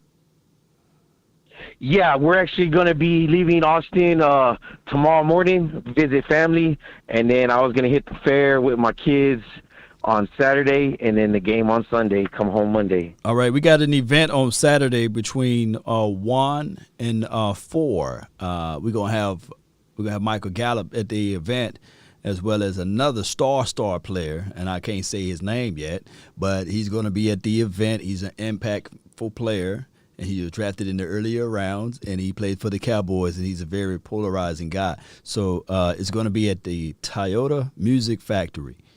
Just type that in on your Google Maps or what have you, and see if you can get your family to come on out to the event. Oh, yeah, man, we're stoked. Like I said, I'm 42. I grew up there, and the only time I ever went to Texas Stadium was for a field trip, like back in the 3rd grade. Wow. And so, yeah, I'm super excited, man. It's a great season, and, yeah, go Cowboys. Anytime, man. Appreciate you for calling in. All right. Yeah. So we have an event. I'll keep on hitting this one. I don't know why. We have an event at the Toyota Music Factory. We're gonna have a great time out there. And just tonight, of course, we're gonna have I guess a powwow at the Colony at the Knockouts. But this Saturday is going to be crazy. Shout out to Cowboys Experience. Go to cowboysexperience.com, and you can get more and more information as far as seats and tickets for the game. And of course, field access and MVP access as well. 520, what do you know? Stelios. You're live. Oh, Hey, there you are. Yeah, there you are. yeah. You live. Go with it. Can you go hear with me it. now? Yeah, I can hear me. you. Yeah. Can you hear me? All right. Man, you got to get your Dr. Seuss right, bro. You got to get your Dr. Seuss right. It's one fish, two fish, a red fish, a blue fish. but don't he say you mess with me, you're toothless? Anyway, look, I'm going to spend too much time here, but all I say is they're going to beat the brakes off this team. Mm-hmm. Yeah, one fish, two fish, a red fish, a blue fish. 10 apples on tap. Keep your green. You keep your apples in the hat. Cat in the hat. Don't know squat about that, but there it is. Anyway, that's 7 points. Yeah, I'm thinking anywhere 10 to 14. They should win this anywhere between 10 to 14 points. Right. And Garrett does know this team, but he don't know the whole team. And like you said, the whole defense is completely different. So he's going to get a whole lot of new looks, and Daniel Jones is going to be running for his immortal life. Mm-hmm. So I'm done. I'm out. No worries. Talk to you later. Shout out to you. Good call from Monk right there. And I see some Giants fans. Jim says Giants 30, Cowboys 27. Look, I'm telling you, man, a win will change the full complexity of your team. You feel proud of your team. You feel happy. You feel confident that, hey, we just came off of a road win against the New Orleans Saints. What makes you think that we can't do the same in Arlington Stadium? Okay, Saints played them a little rugged and rough, so they're going to be feeling some of the woes from the Saints. So although they won it, they're going to feel some of that impact, and they're going to be facing against the Dallas Cowboys. But Jim, 657-390-7391. So you can give me a call and see how, you can speak it boldly with firm convictions of your voice and let it echo and permeate throughout everybody's eardrum of what you're going to say about your team being victorious over our Dallas Cowboys. You are in the lion's den right now, It is what it is. 42-14. That's a good one, too. Cowboys. This is from Cowboy and Maverick. Appreciate you. Yeah. So that's just how it goes. Brooklyn in the house. Roger says Giants 30, Cowboys 24. I mean, the Cowboys do average north of that. And for the Cowboys to be at home to only get 24 points, it's a good feeling, though, Brooklyn. If y'all do that, then y'all should go on a winning spree. We got 615. You're live. Hey, what's up, my brother-in-law? What's going on with it? This Gina? Yeah, this is Gina. How you doing? I'm doing great. That haircut is fresh. Oh, I appreciate it. That's nice. You're my son. I tell you, boy, y'all put so much stock in those haircuts. Oh yeah. Yeah, but it's good. But check this out, man. I'm so excited about Sunday. I can't hardly stand it. Right. My husband said, "You better get your butt somewhere and sit down." I can't stand it. But I tell you what, the Giants will win, but it won't be Sunday. You caught me for a second. I said, wait a minute. I said, hold on, Gina. Gina, I was about to say, get the stepping, I love my boys. Yeah. Love my boys. Yeah, they'll win, but it won't be Sunday. They'll win, but it won't be. See, that's a good way to be positive. Yeah, they'll win. Yeah, they'll definitely win, but it won't be Sunday at 3:30. But check this out. I can't wait for Dak Prescott to get his revenge, but go ahead. Man, I can't wait. That's a homecoming.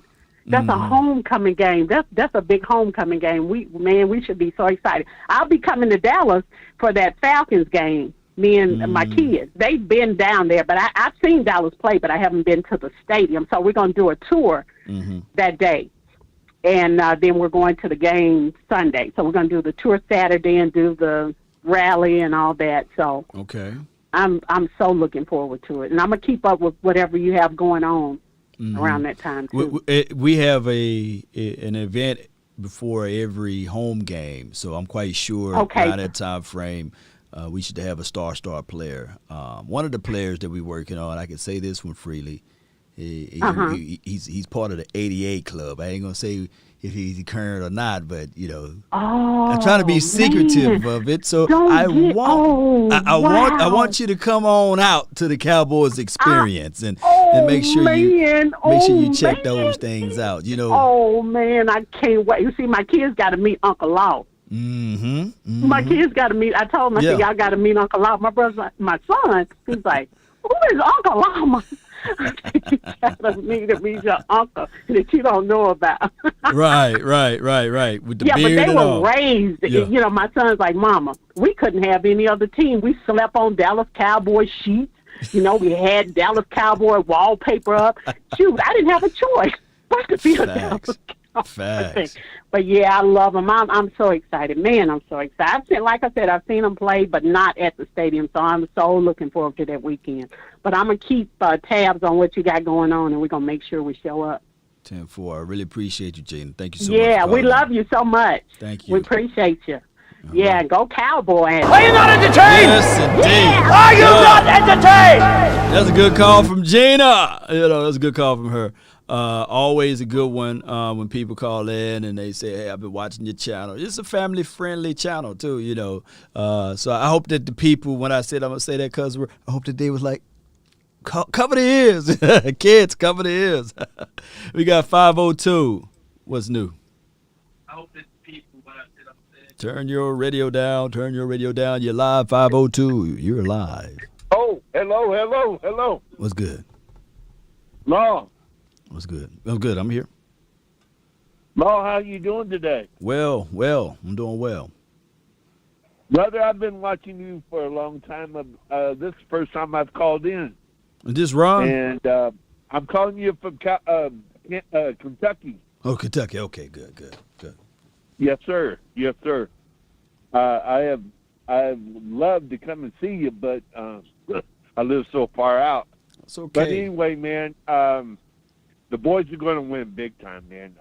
I don't think the Giants have got the defense or the offense to stop us. Right. What's your name? Ron. Oh, this is Ron. Okay, good. Yes. Yeah, I think I've spoken to you before, but it's I've messaged you, but I've never talked to you live. Oh, okay. So you think that we're going to win big time? Yes, sir. Oh, yeah. Oh, yeah. What's the score prediction? Micah Parsons. Pardon? What's the score prediction? 45-7. Okay. I believe Micah Parsons is going to be all over the field again. Oh, yeah. And I'm glad we got rid of Jalen. I really am. I think he was just a sore thumb. Let Cox out there and let him do his business. Mm-hmm. No doubt, man. Well, Ron, I really appreciate you for calling in. It's always a pleasure. Hey, we got Cowboy fans in Kentucky. I think we got even content creators out that way. So shout out to you, man. Thank you for calling in. Let's go get that win. I'm going to write your name down. 45-7, if that happened. What's your jersey size? My jersey size, 4X, or 5X. Or 5X? Yep. Okay. Yes. All right. I got you, Ron. And let me make sure that I write your last name down here with the S. I'm not going to say it over there. Okay. I got you right here. Okay. Well, thank you very much, and you have a wonderful day, sir. You as well. I appreciate you. Take care, brother. Bye now. All right. Good call from Ron. You have a good day and a better tomorrow. All right. Let's get Mr. Glenn. You're live. What's the plan? How's it going, Law? Oh, it's going great, man. All right, man. Hey, good to talk to you. Real quick, I think the last time I called in, I think I was pretty critical of Kellen Moore. Or maybe not critical, maybe skeptical more than anything, because I always felt like his game plan was sort of scatterbrained, where he really didn't know what he wanted to do. That's no longer the case. And what I'm noticing is, number one, I think we may have the best group of coordinators since North Turner and Dave Wanstead. That's what jumped out to me, number one. But I think even more than that, the Cowboys no longer are interested in playing these one-possession games. You know, you think about Jason Garrett over the last several years. For one reason or another, he seemed to be preoccupied with just these one-possession games. And it dawned on me during that Carolina game when I think it was 14-13, Carolina was up by 1. And there was a point in the third quarter where it was clear to me that Kellen Moore was like, you know what? We're not going to do this one-possession game thing. We're going to make you chase us. And I think at that point it clicked in my head that, you know what? Kellen Moore gets it.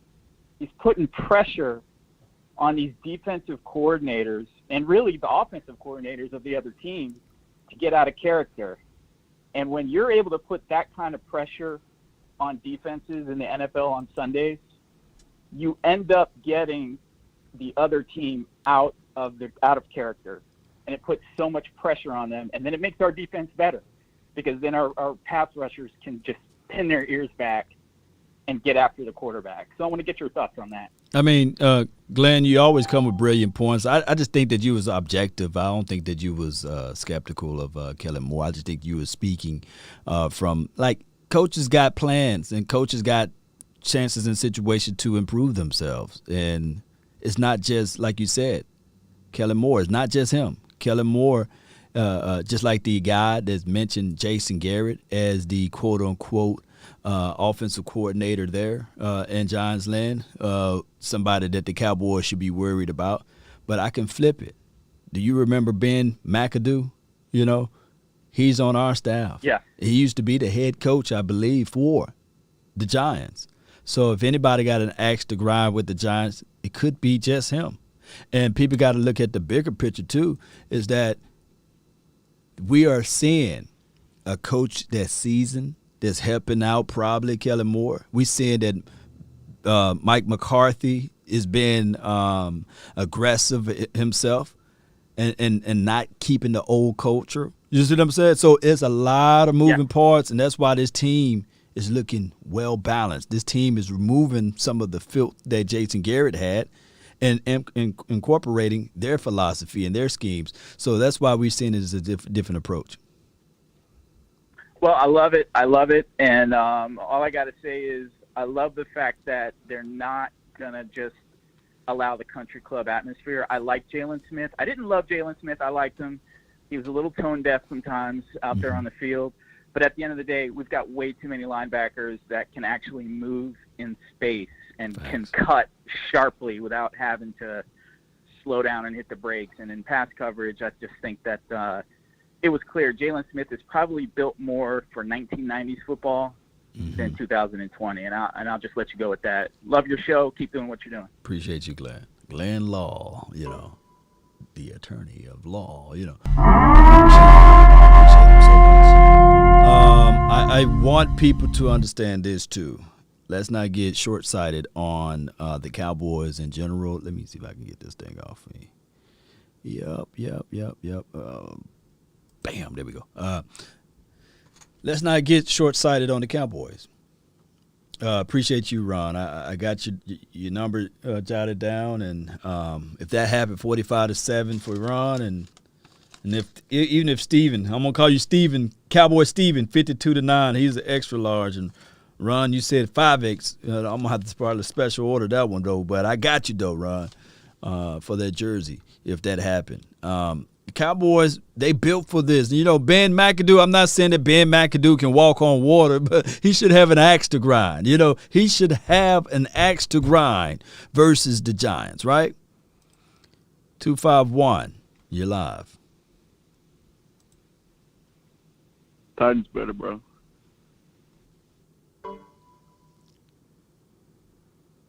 What'd he say? He said one-liner and got up out of there. All right, 540, you live. What's going on, Big Law? Nothing to it. What you got for this channel? Hey, let me tell you, man. You know why they let Jalen Smith go is because with his contract, man, if he got hurt, that'll guarantee his money next year. 9.2. They're only gonna lose 9.2. That guarantee this year. After that, they don't owe him no more money. He's done. Dandada. He's done. We're paying him. That puts him behind. Now, Mr. Clapp over there in Giants, Coach Capelone. I'm going to tell you, we ain't worried about Jason Garrett, man.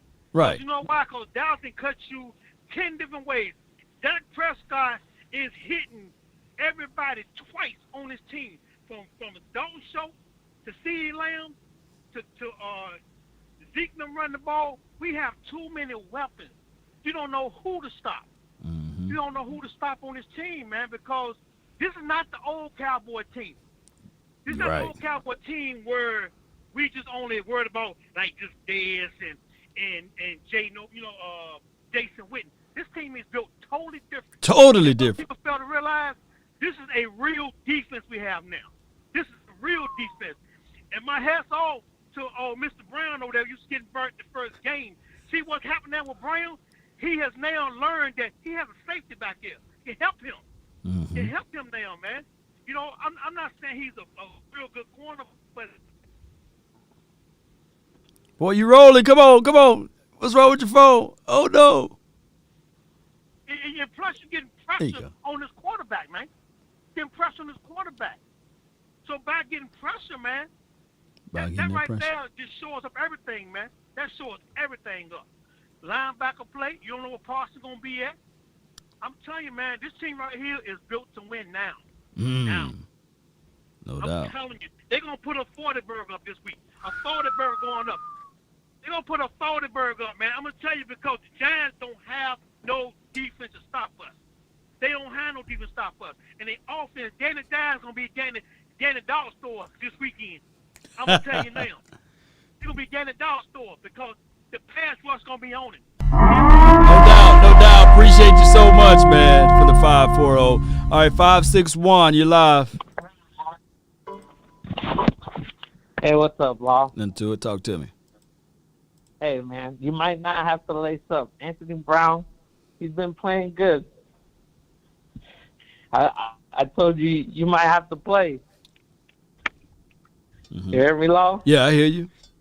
I might have to play. Yeah, because remember I called last time and I was like, hey, you might have to go out there and play because Anthony Brown can't cover nothing with AB running past him. Yeah. But this week, maybe he'll get that interception that he dropped. You never know. Yeah. But man, this is gonna be a good game. I feel like it's gonna be close. I maybe by a field goal. Maybe by a field goal. We talking about 13-10 close or 33-30? Hey, come on. We got coaches on both sides that know this team in and out. Ben McAdoo, Jason Garrett. I mean, you never know.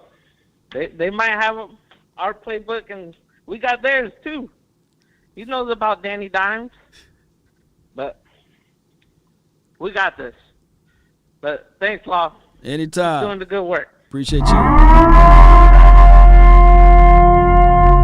When you said close, I like close how? Close no cigar, you know. We got 908. Jake, you're live. Yeah, what's going on? Nothing to it. All right, this is Swazi. But okay, my bad. I got the wrong name in here. Let me fix this around real quick. Who this is now again? Yeah, that's all good. Swazi. What's good, man? What you got for the show? Yeah, how's it going? I just want to make a quick. I just want to talk to the Cowboys fans just real quick. I know everybody likes to get on Anthony Brown a lot, but you're not going to have Deion Sanders and Champ Bailey's on both sides of the field. Just be happy that you got Trayvon Diggs, a potential All-Pro, Pro Bowl corner, and a below-average to average cornerback on the other side that can get a little bit extra help because you have that Pro Bowl corner on one side. Like, this is the NFL, and you're not going to have a spoiled riches in every single position, in every single side of the field. Like, it's going to be some positions and players that's going to be not as good as others. Like, and that's just the reality of the salary cap and the way that the league is made up. Also about the game, I think it's going to be very close. It's a divisional game. Both teams, like we're America's team, we have a lot of news coverage, and I think the Giants are going to get up for that game. I think they're circling this game on their calendar, and this is like their Super Bowl. So don't expect any blowout or any 40-point burger. I guarantee right now, a lot of players are staying extra to watch film on the Dallas Cowboys and figure out what thing that they have on us. Like, I think they're going to attack us up the middle. I think Jason Garrett's going to attack us up the middle and challenge our DTs. And I think Danny Dimes is going to try to play kind of like Mac Jones is going to play us next week, which is a short passing, efficient type of game and taking less chances and also keeping our offense off the field. So I think it's going to be very close. Like, to me, I think it's going to be like 20-17, 24-21. And I think it's going to be a very good game. This is a game where we could lose this game. And that doesn't mean our team is sorry or anything. It's a divisional rival, and things happen in the NFL. It's kind of like when my dad used to watch in the early 90s. My dad will always say, it doesn't matter how good we were in 92, 93, 95, we will always kind of lose or have a close game with the Washington Redskins. And I think in this era that we live in right now, with, to me, the second best team in our division, the Giants, I think that's going to be one of those teams. And also, one more thing, I know you got to get to other calls. One more thing, Jalen Smith, that was a great decision, not just financially, but just the psychological aspect of other members. This reminds me of what Jimmy Johnson would do. This is the thing that we did with Jalen Smith. This is something Jimmy Johnson would do. So you can't say, oh, we want 90s Cowboys back and kind of criticize his decision, because this is what a 90s Cowboys type team would do. They don't fall in love with players and try to get the best players in the field as much as possible. No doubt, man. Appreciate you for calling in. Let's go from the 908. Appreciate you.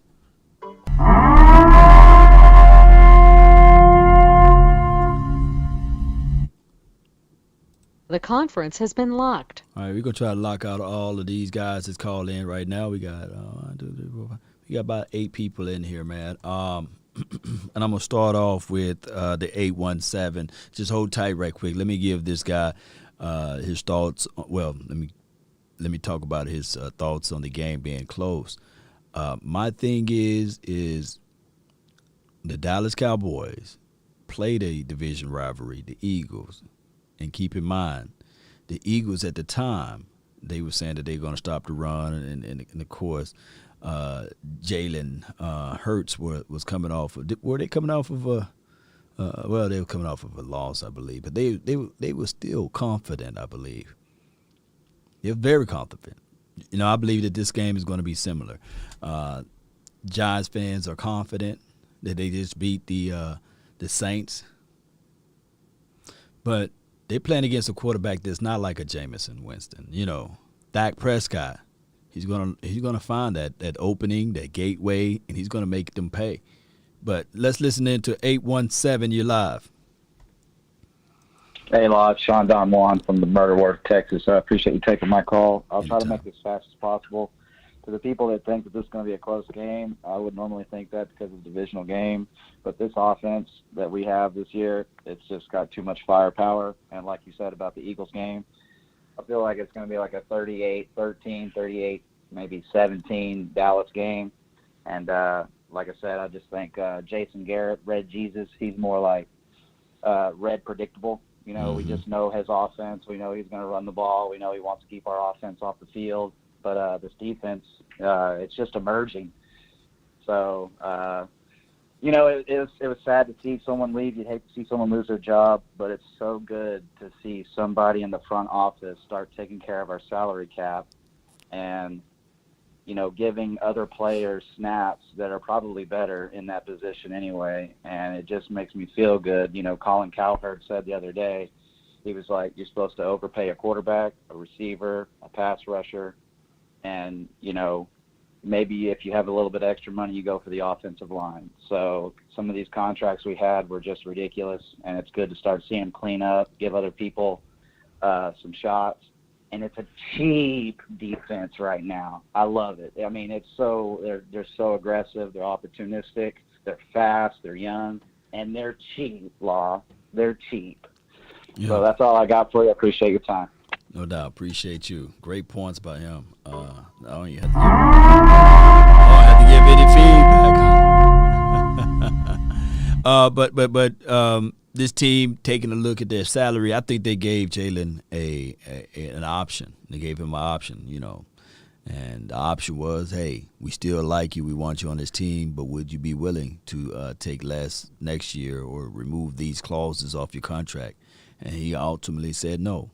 And then he countered and said, hey, I'm not even getting playing time now, A lot of people like to associate and affiliate this with other players that played on his team and say, well, it's favoritism.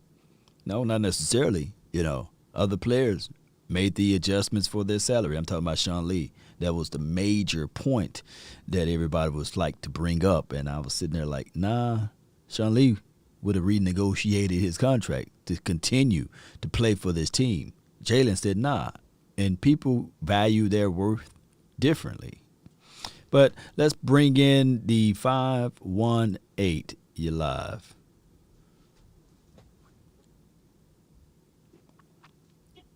Hello? Yeah, you live. What's going on? Law. Hey, my man Law, my main man Law. What's going on, man? Everything's going smoothly over here. What's good? Hey, man, I'm over here cooking dinner for my children and everything like that. But, man, listen, man. I'm tired. Listen, I live in the heart of New York Giants country. I am from Albany, New York, upstate New York. All I hear is these Giants fans bloviating, in the words of Stephen A. Smith, about, we figured it out. Is anybody going to sit? Are we going to be realistic? Like, they do realize that they beat Jameis Winston and Taysom Hill last week. Listen, no, come on, man. Right. They ain't seen nothing. They ain't seen nothing like Dak Prescott. Facts. They have not seen nothing like Dak Prescott. And if you're going to sit here and tell me that if defensively, all we literally need to do, we hold them to 3 big plays, because that's all that they are. Look, if Saquon breaks off a 50-yarder, not going to be surprised. That's what he does. But then after that, it's 2 yards and nothing. We hold Daniel Jones. We hold Daniel Jones to 250, maybe, if that. And look, I'm so confident in this defense right now. Look, I'm gonna really jump out the window right now. I'm telling you right now. Right now, I'm telling you right now, we about to beat the Giants this weekend. I'm gonna go with the tune of, I'm gonna say 35. I'm gonna just say they're gonna score 10 points. We about to dog these dudes this weekend. I ain't playing no more, man. I ain't gonna say, man. I live in Giants country, and matter of fact, let's take the G and the I off the Giants. This is Ant country. The Ants. That's what we're playing. The New York Ants. New York Ants. I tell you what, man. Hey, Law, man, listen, I appreciate you. I got to finish cooking my kids' dinner. I just figured I'd give you a little love over here because I watch you all the time, man. Long-time subscriber. Appreciate you, man. But, hey, when you jump out the window, make sure you have a Cowboys parachute, man. You already know I got it. I got that. Appreciate you, all right, fam. brother. He's so excited, man. All right, 304, you're live.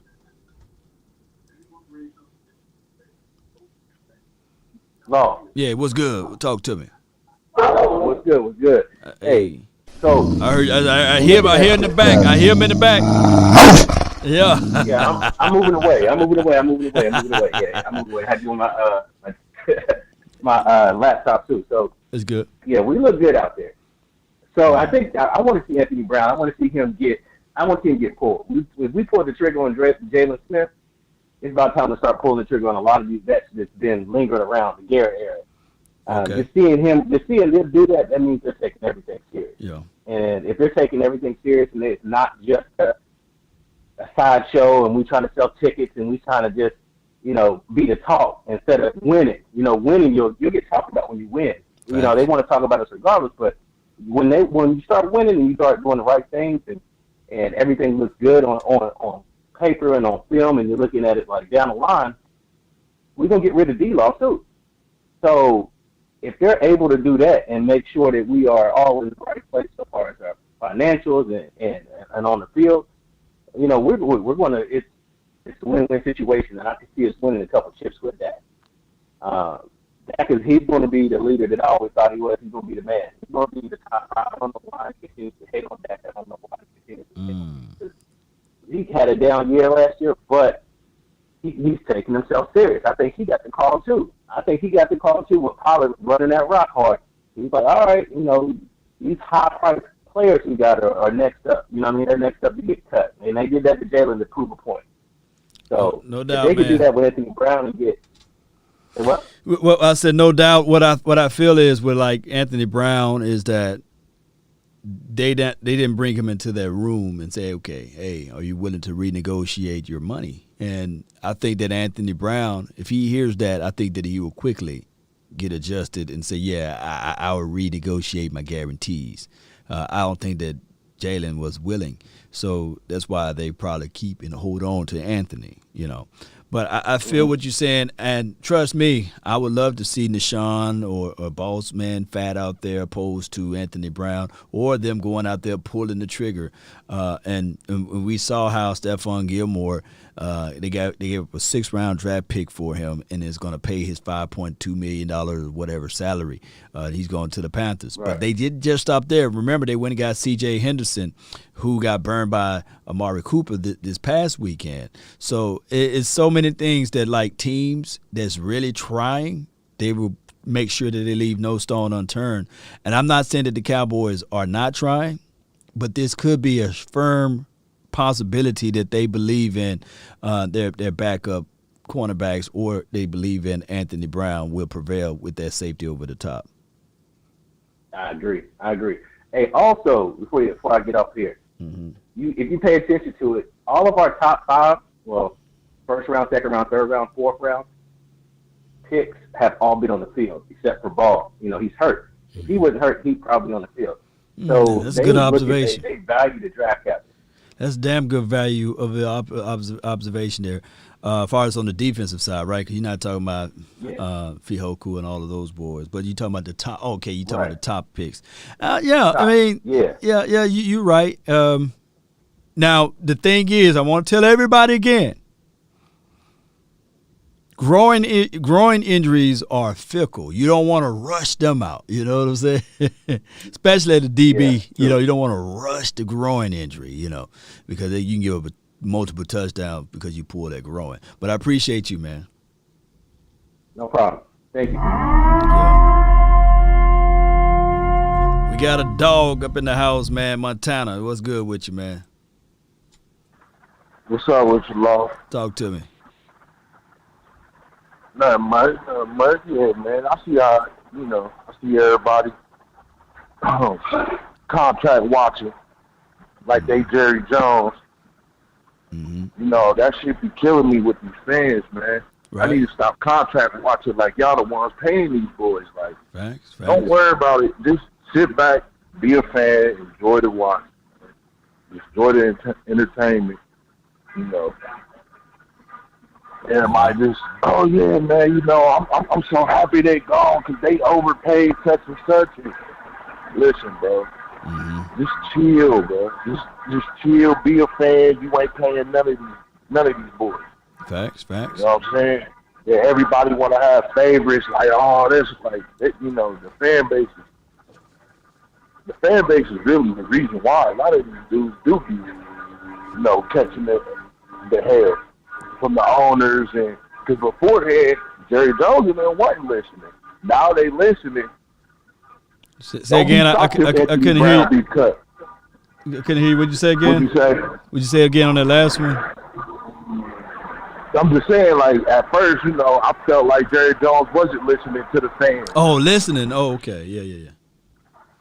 Now I feel like they actually paying attention and listening. So stuff like that is going down, with the cuts and, everybody want a pocket watch on.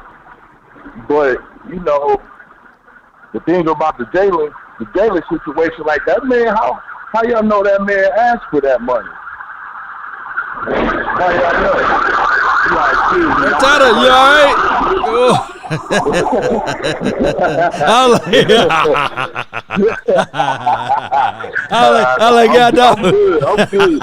I'm good. Yeah. I'm about to play this. Oh shit. Here we go again. I'm at work, man. Oh yeah, work. Work. Yeah, I'm on the clock. Okay. But yeah, though, a lot of people need to just stop pocket watching, and just be a fan. We can't control nothing that's going on. Yeah. Nothing. You know what I'm saying? So whatever happens is happening. They doing it for a reason. You know what I'm saying? And a lot of people, you know, they was at my neck like, oh man, why you feel like they should go do this, that, and the third? And, but I just feel like, you know, all the people who hated on these men, who prayed for their downfall, hell yeah, I hope those dudes go to a better situation to where they can compete. Are you referring to like what Jalen, like he's gone to Green Bay? Anybody. Oh, anybody. Anybody. When anybody. When they did it to Dez, when they did it to Dez Bryant, I said, hey man, I hope Buddy goes somewhere where he could compete for a Super Bowl because he deserves it. Well, this is my point. This is my point on all of that. I like people who played for the Cowboys, they got let go and they go to another team. This is my stance. I hope they do good until they play us. You know, I was upset at even when Cole Beasley left, the way Cole Beasley left or what have you. I said, hey, you know what? I hope all is well with him until he go play against us. You know what I'm saying? And that's been my stance with even Dez. I wanted, oh my God, that game when we played against the Dallas Cowboys versus Ravens, if it was anybody that wanted to see Dez on that field, it was me. But I was sitting there like, man, I can't wait. I wish him well, but, you know, since he's a Raven, he's an enemy. You know what I'm saying? And it didn't happen. That's what I say about Jada. Like, I wish he well with the Green Bay Packers, but I feel like he's going to be on some lame stuff and try to tell the Packers everything the Cowboys is going to try to do. And I feel like that's going to hurt. But I think that Jerry Wayne had already pulled him to the side and said, hey, man, I got you. You know what I'm saying? You know what I'm talking about? I got you. Hey, I think, you know what? I think he did that to Tony Romo. I really do. I think that the Texans and the Denver and the Washington team all put contracts on Tony Romo, and Jerry said, I got you.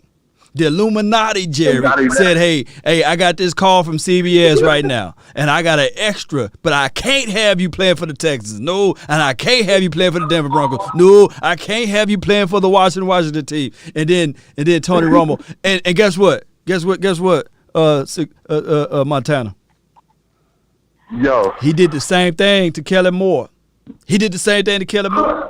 Boise was like, hey, we got you on this contract. And Jerry, he said, I got you. You know what I'm talking about? I don't know, man. I don't know, man. I just feel like Jalen was, you know, in his feelings. He was like, you know what? I ain't going to wait on nobody. I'm going to go ahead and go to these Packers. But you know, come on, 808. Come on. You know good and well that this is more Stephen Jones. This is Stephen Jones, nothing to do with Jerry. Just like Dez Bryant, that was Stephen Jones. It had nothing to do with Jerry on those I feel like situations. Dez Bryant need to be in that office somewhere as a consultant, man. Real talk, like.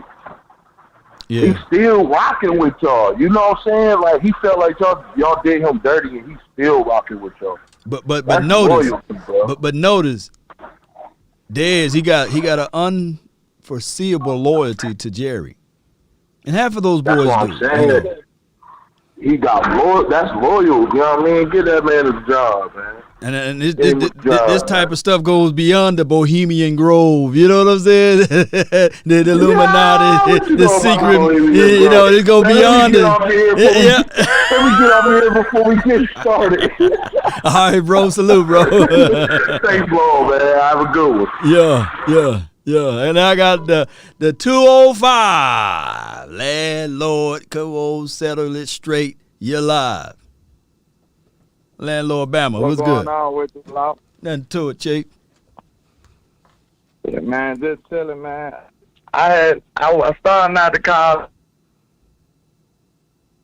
and doubting to a lot of these callers and talking about some Jason Garrett and calling this Daniel Jones character Danny Dimes. Like, when did he establish himself to be dropping dimes? Right.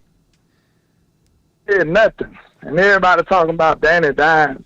I'm not worried about them or Jason Garrett or nobody in New York City, period. I'm talking about nobody. I ain't even worried about the Brooklyn Nets. I ain't worried about none of that. Right. Know what I'm saying? They acting like we ain't got the firepower. They in our court. Dak Prescott is not finna allow them to come over here with all that foolishness. This is a statement game. They talking about this division. We don't care about none of that. Right. We just showed you what we could think about the division against Philly. And I honestly think Philly better than them. Facts. Honestly. Right. Cause especially at front. So, yeah. They playing 7 ways stronger than the Giants. The Giants got one good player in their defensive line that I know. Yeah. And that's Leonard Williams, right? Yeah, Leonard Williams, and then Dexter Lawrence. He's trying to make a name for himself, but they got a better. He was secondary. a high draft pick. Yeah. He was a high draft pick, but we got Zach Martin, so I don't think he's ready for that type of struggle right there. You know what I'm saying? Facts. So Zach gonna manhandle them boys. Dak gonna do what he wanna do, as he always do. He always been owning the New York Giants. As like you said at the beginning, the Cowboys always been owning the New York Giants. And, it's going to be deja vu. Some of the same things we accustomed to. Sunday at 3 o'clock. Yeah. So, we ain't worried about them boys, man. No doubt, man. It's finna be total pandemonium. I can't wait for this game. I think that we still going to score north of 30 points. I think that they probably get to 20, but it's going to be just like last game. There's nowhere that I would think that the Giants is going to compete just like the Panthers. Panthers was pretty good last game, believe it or not, coming into the situation. That was a good team. It was a good game, good team. So I don't think that the Giants, for crying out loud, will give or max that intensity as far as what they bring from the offensive side or the defensive side. So I just look at it, it's going to be similar. Maybe, just maybe, the ball might bounce their way for the first quarter, second quarter, but we're going to pull off in the third and the fourth quarter, and then they're going to be looking back at it and be like, damn, them boys are really real, And it's nothing to do with what we used to look like or the same old Cowboy. This is a whole different team. Whole different team. Yeah. See, that's one thing I think people sleep on. Is they talk about Mike McCarthy only got one ring with Green Bay, but look, them boys was in the NFC Championship almost every year. Facts. Bring it. That's something that they fail to mention. And we got more talent than any of them Green Bay teams, if you ask me. And I stand on the ledge about that. I think we've got way more talent. They always just had Aaron Rodgers. We got somebody damn near equivalent to Aaron Rodgers, if you ask me, and we got a whole cast of great players along. No doubt, landlord, man. You bringing the heat, man. Appreciate you for calling in, fam. Good call. All right, man. Landlord, man. Y'all respect your landlords over there, man. Landlord Bama. Appreciate everybody calling. He was the last call. I locked that thing earlier. So if you didn't get a chance to get in, you got to get in early. Why you got to get in where you fit in, baby? I was supposed to get off at 4 o'clock today because we got a lot of things that I got to do on the back end. And, of course, I got some things I got to clear up at the other situation here on the day job and things like that. But I really appreciate you guys for holding it down, being part of this episode. If you watched all the way to this point before you roll up out of this joint, man, be sure to hit that like button. That's all I'm asking for. And if you can help me out, I'm trying to get to 100,000. I'm far, far away from it, but I know with the help of y'all, y'all can get me there by hitting that subscribe button, man. So, hey, look, we're going to be live in a few hours at Dak Prescott joint and Drew Brees. It's a sponsored event. So if y'all always say, hey, man, y'all want to support us, man, we don't get paid $6.5 million like Mike Greenberry or Mike Greener, I think that's his name, on ESPN. Or we don't get paid the $32 million like Skip Bayless and the $10 million or $15 million a year Stephen A. Smith makes. You know what I'm saying? So we just try to get a little piece of it, but we independent, no major network we working for. So we can drop F-bombs and say cuss words and not get fired because we independent over here, right? So shout out to everybody that's independent nation. Shout out to even the Giants fans. If y'all can help me out, hit that subscribe button and like button too, because y'all can get some flavor from Law when we talk about the Cowboys versus Giants. Even though y'all only play us 2 times out of a year, you might can get something from it, But it is what it is. Shout out to everybody, man, who support this channel. Shout out to everybody who support this dream of just being independent and being able to stand on your own. I believe old folks are right. Write this down. Old folks right. They be right, man. It said every tub must sit on his own bottom. Meaning that you got to be able to support yourself and you got to be able to hold the content that was poured upon you, you know what I'm saying, without folding. So I believe in the hearts of hearts, you guys understand that part of it, right? Cowboy Nation, really appreciate each and every last one of you all. Thank everybody for watching. Put down your score predictions. Of course, we'll do a score prediction show on Saturday so that I can get your real score prediction. Maybe I'll do it Friday, as well, but today is still too soon, right? So I'm going to put out some more content a little later on about the Giants versus the Cowboys. But in the meantime, in the between time, let's go. Pookie, Ray, Ashanika, we love you. Let's go. Mama, I know you're watching. I thank you. Lil Ryan, I appreciate you. Let's go. Cowboy Nation, all day, every day. One way or another. Let's go. Write this down too, Cowboy Nation. Write this down. I say this on all of my clothes, and I at least try to put it out there. But if you want a thing bad enough to go out there and fight for it, to work day in, night for it, huh? Y'all know how this goes, right? Hold on. Let me play this one up, huh? Hold on. I forgot this was revenge. This is revenge type of grind. I tell people all the time, I do. How hungry are you, right? How bad do you want it? To go out there to give up your time and your peace and your sleep for it. If all of your desires of it makes you quite mad enough that you don't get tired of it, and it makes you hold all of the things tawdry and cheap for it, if life itself seems empty and useless without it, and all that you scheme and dream is about it, if you'll gladly go out there and sweat for it, and fret for it, and plan for it, and lose all terror of God or man for it. If you will simply, just simply go after the thing you want with all of your capacity, strength, and scarcity, with faith, hope, and confidence, and stern pertinacity. If neither cold, poverty, or famish or fame, or sickness or body or brain can turn you away from the thing you want, if dogged and grim and beseed and beset it, if revenge is what you're looking for, you will get it. If you don't think that Dak Prescott, who was laid out on that turf last year from this same team, is not willing to roll up his sleeve, is not willing to make sure that he played through the echoes of this whistle, right? If you don't think that Ezekiel, Elijah, Elliott, Tony Pollard is not ready to go back into this situation and say, hey, this was the team that laid out my quarterback. If you don't think vengeance is not what they're looking for, Cowboy Nation, I come here to tell you, no. This team is looking for vengeance. This team is looking for the victory. This team wants and declared and decreed that this victory belongs to them. This team is not finna fold up like a wallet or a lawn chair. Write this thing down right now. These Dallas Cowboys are ready for war. They're ready for actions. Yes, Exodus 14:14 said revenge is his, but I'm coming to tell you that Ezekiel Elliott and Tony Pollard and Dak Prescott and all of those boys, they coming. They're not finna fold up. Cowboy Nation, stand tall, stand firm. Believe in what you believe in. Let me see some fire emojis, baby. Let's go, Cowboy Nation. Let's rock, let's roll. We getting this thing going the best way possible. And remember, you're listening to nothing but the best. Now it's time to roll credits.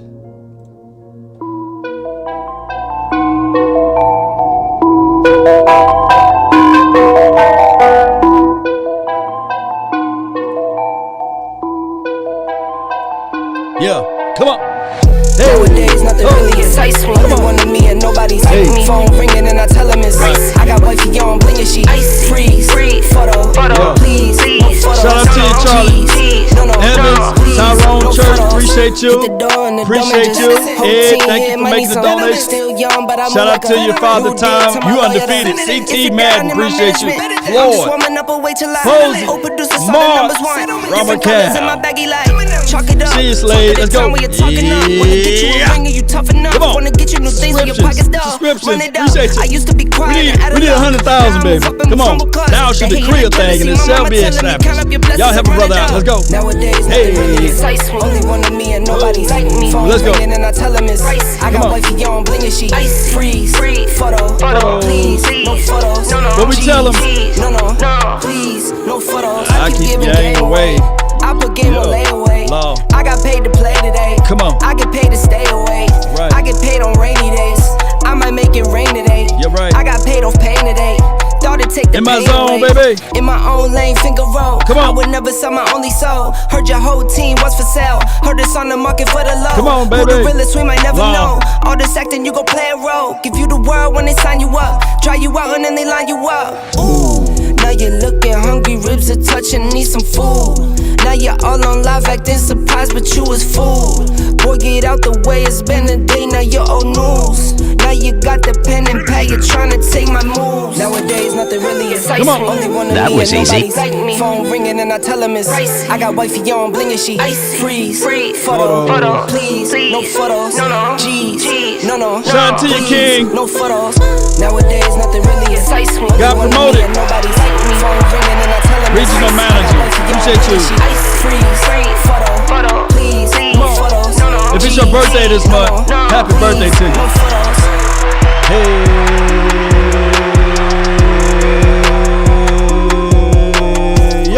I ran up a check, I might do it again. Enemies close, 40 burgers, I see you, Jay Lombardi. Appreciate all of the mods too, man. I really appreciate y'all. Thank y'all for so many doing years, what I'm you just do. waiting for the wins. I'm in debt to no one but the one who took my sins. If you have not subscribed to this channel, and you still watching, how about this? Add it up, bankroll, euro, peso, add it up. I'm just doing me, everything is on me. You don't like Law Nation, and you still watching? You must be out your goddamn mind. Peso, add it up. I'm just doing me, everything is on me. Oh, you matter what? If you really think the Giants going to win this weekend, Told you I'ma do me while you hating on me. Austin, appreciate you. Lamar, thank you. Yeah. 40 to the 9. Come on, Steve. Let's see prediction. I just take the money and go stack up. Only buying car to get tatted up. 50 to the 9 is Steve prediction. Yo. It don't matter much. Got a jersey. You only climb me, I put the ladders up. No fault. I done doubled up on the workload. Tell 'em. I think I fell in love with the bankroll. Pray up, get money, then we lay low. Give me the secrets. Then we lay low. Jason Garrett. Come on, all the haters. Want y'all do me a huge favor I'm just doing me. and lean forward just a little bit. You matter what? Add it up. Bankroll. I'm gonna enjoy this one. I'm not even gonna hate this. Add it up. I'm just doing me. Everything is on me. You matter what? Get out of here. Come on. Told her if it's all me, everything is on me. Gon' back it up. Matter what? Told you I'ma do me. Why you hating on me? It's not adding up. Not adding up, baby. Yeah. Told her if it's all me, everything is on me. Gon' back it up. Bam. Matter what? Told you I'ma do me. Why you hating on me? It's not adding up. We out, baby.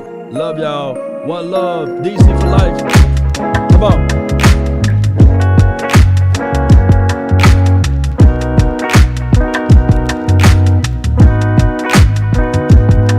Hey. Ho. Finish him. What we tell him? He needs some milk. No doubt. Take a drag of my cigarette. Bring me out. Breathe you in.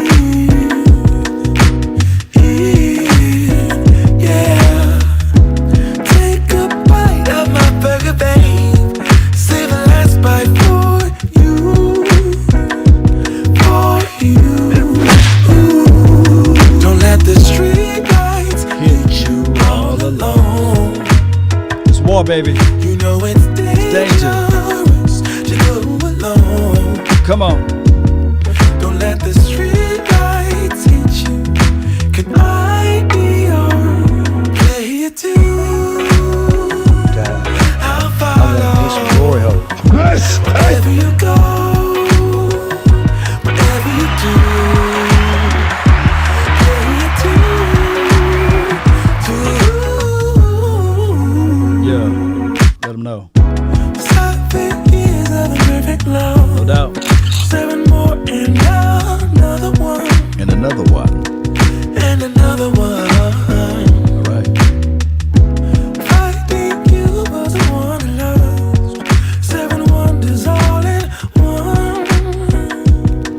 All in one. Here we tell them. Don't let the street lights hit you all alone. You know it's dangerous to go alone. Don't let the street lights hit you. Can I be your player too? I'll follow wherever you go, whatever you do. Player too.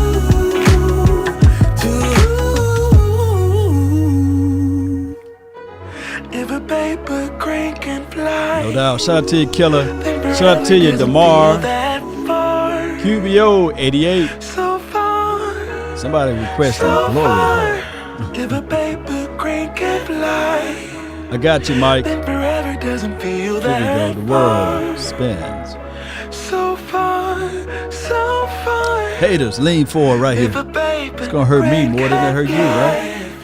Fly on, fly on, fly on, fly on, fly on.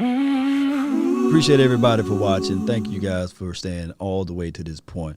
You guys are the real ones. Appreciate you. Let's go.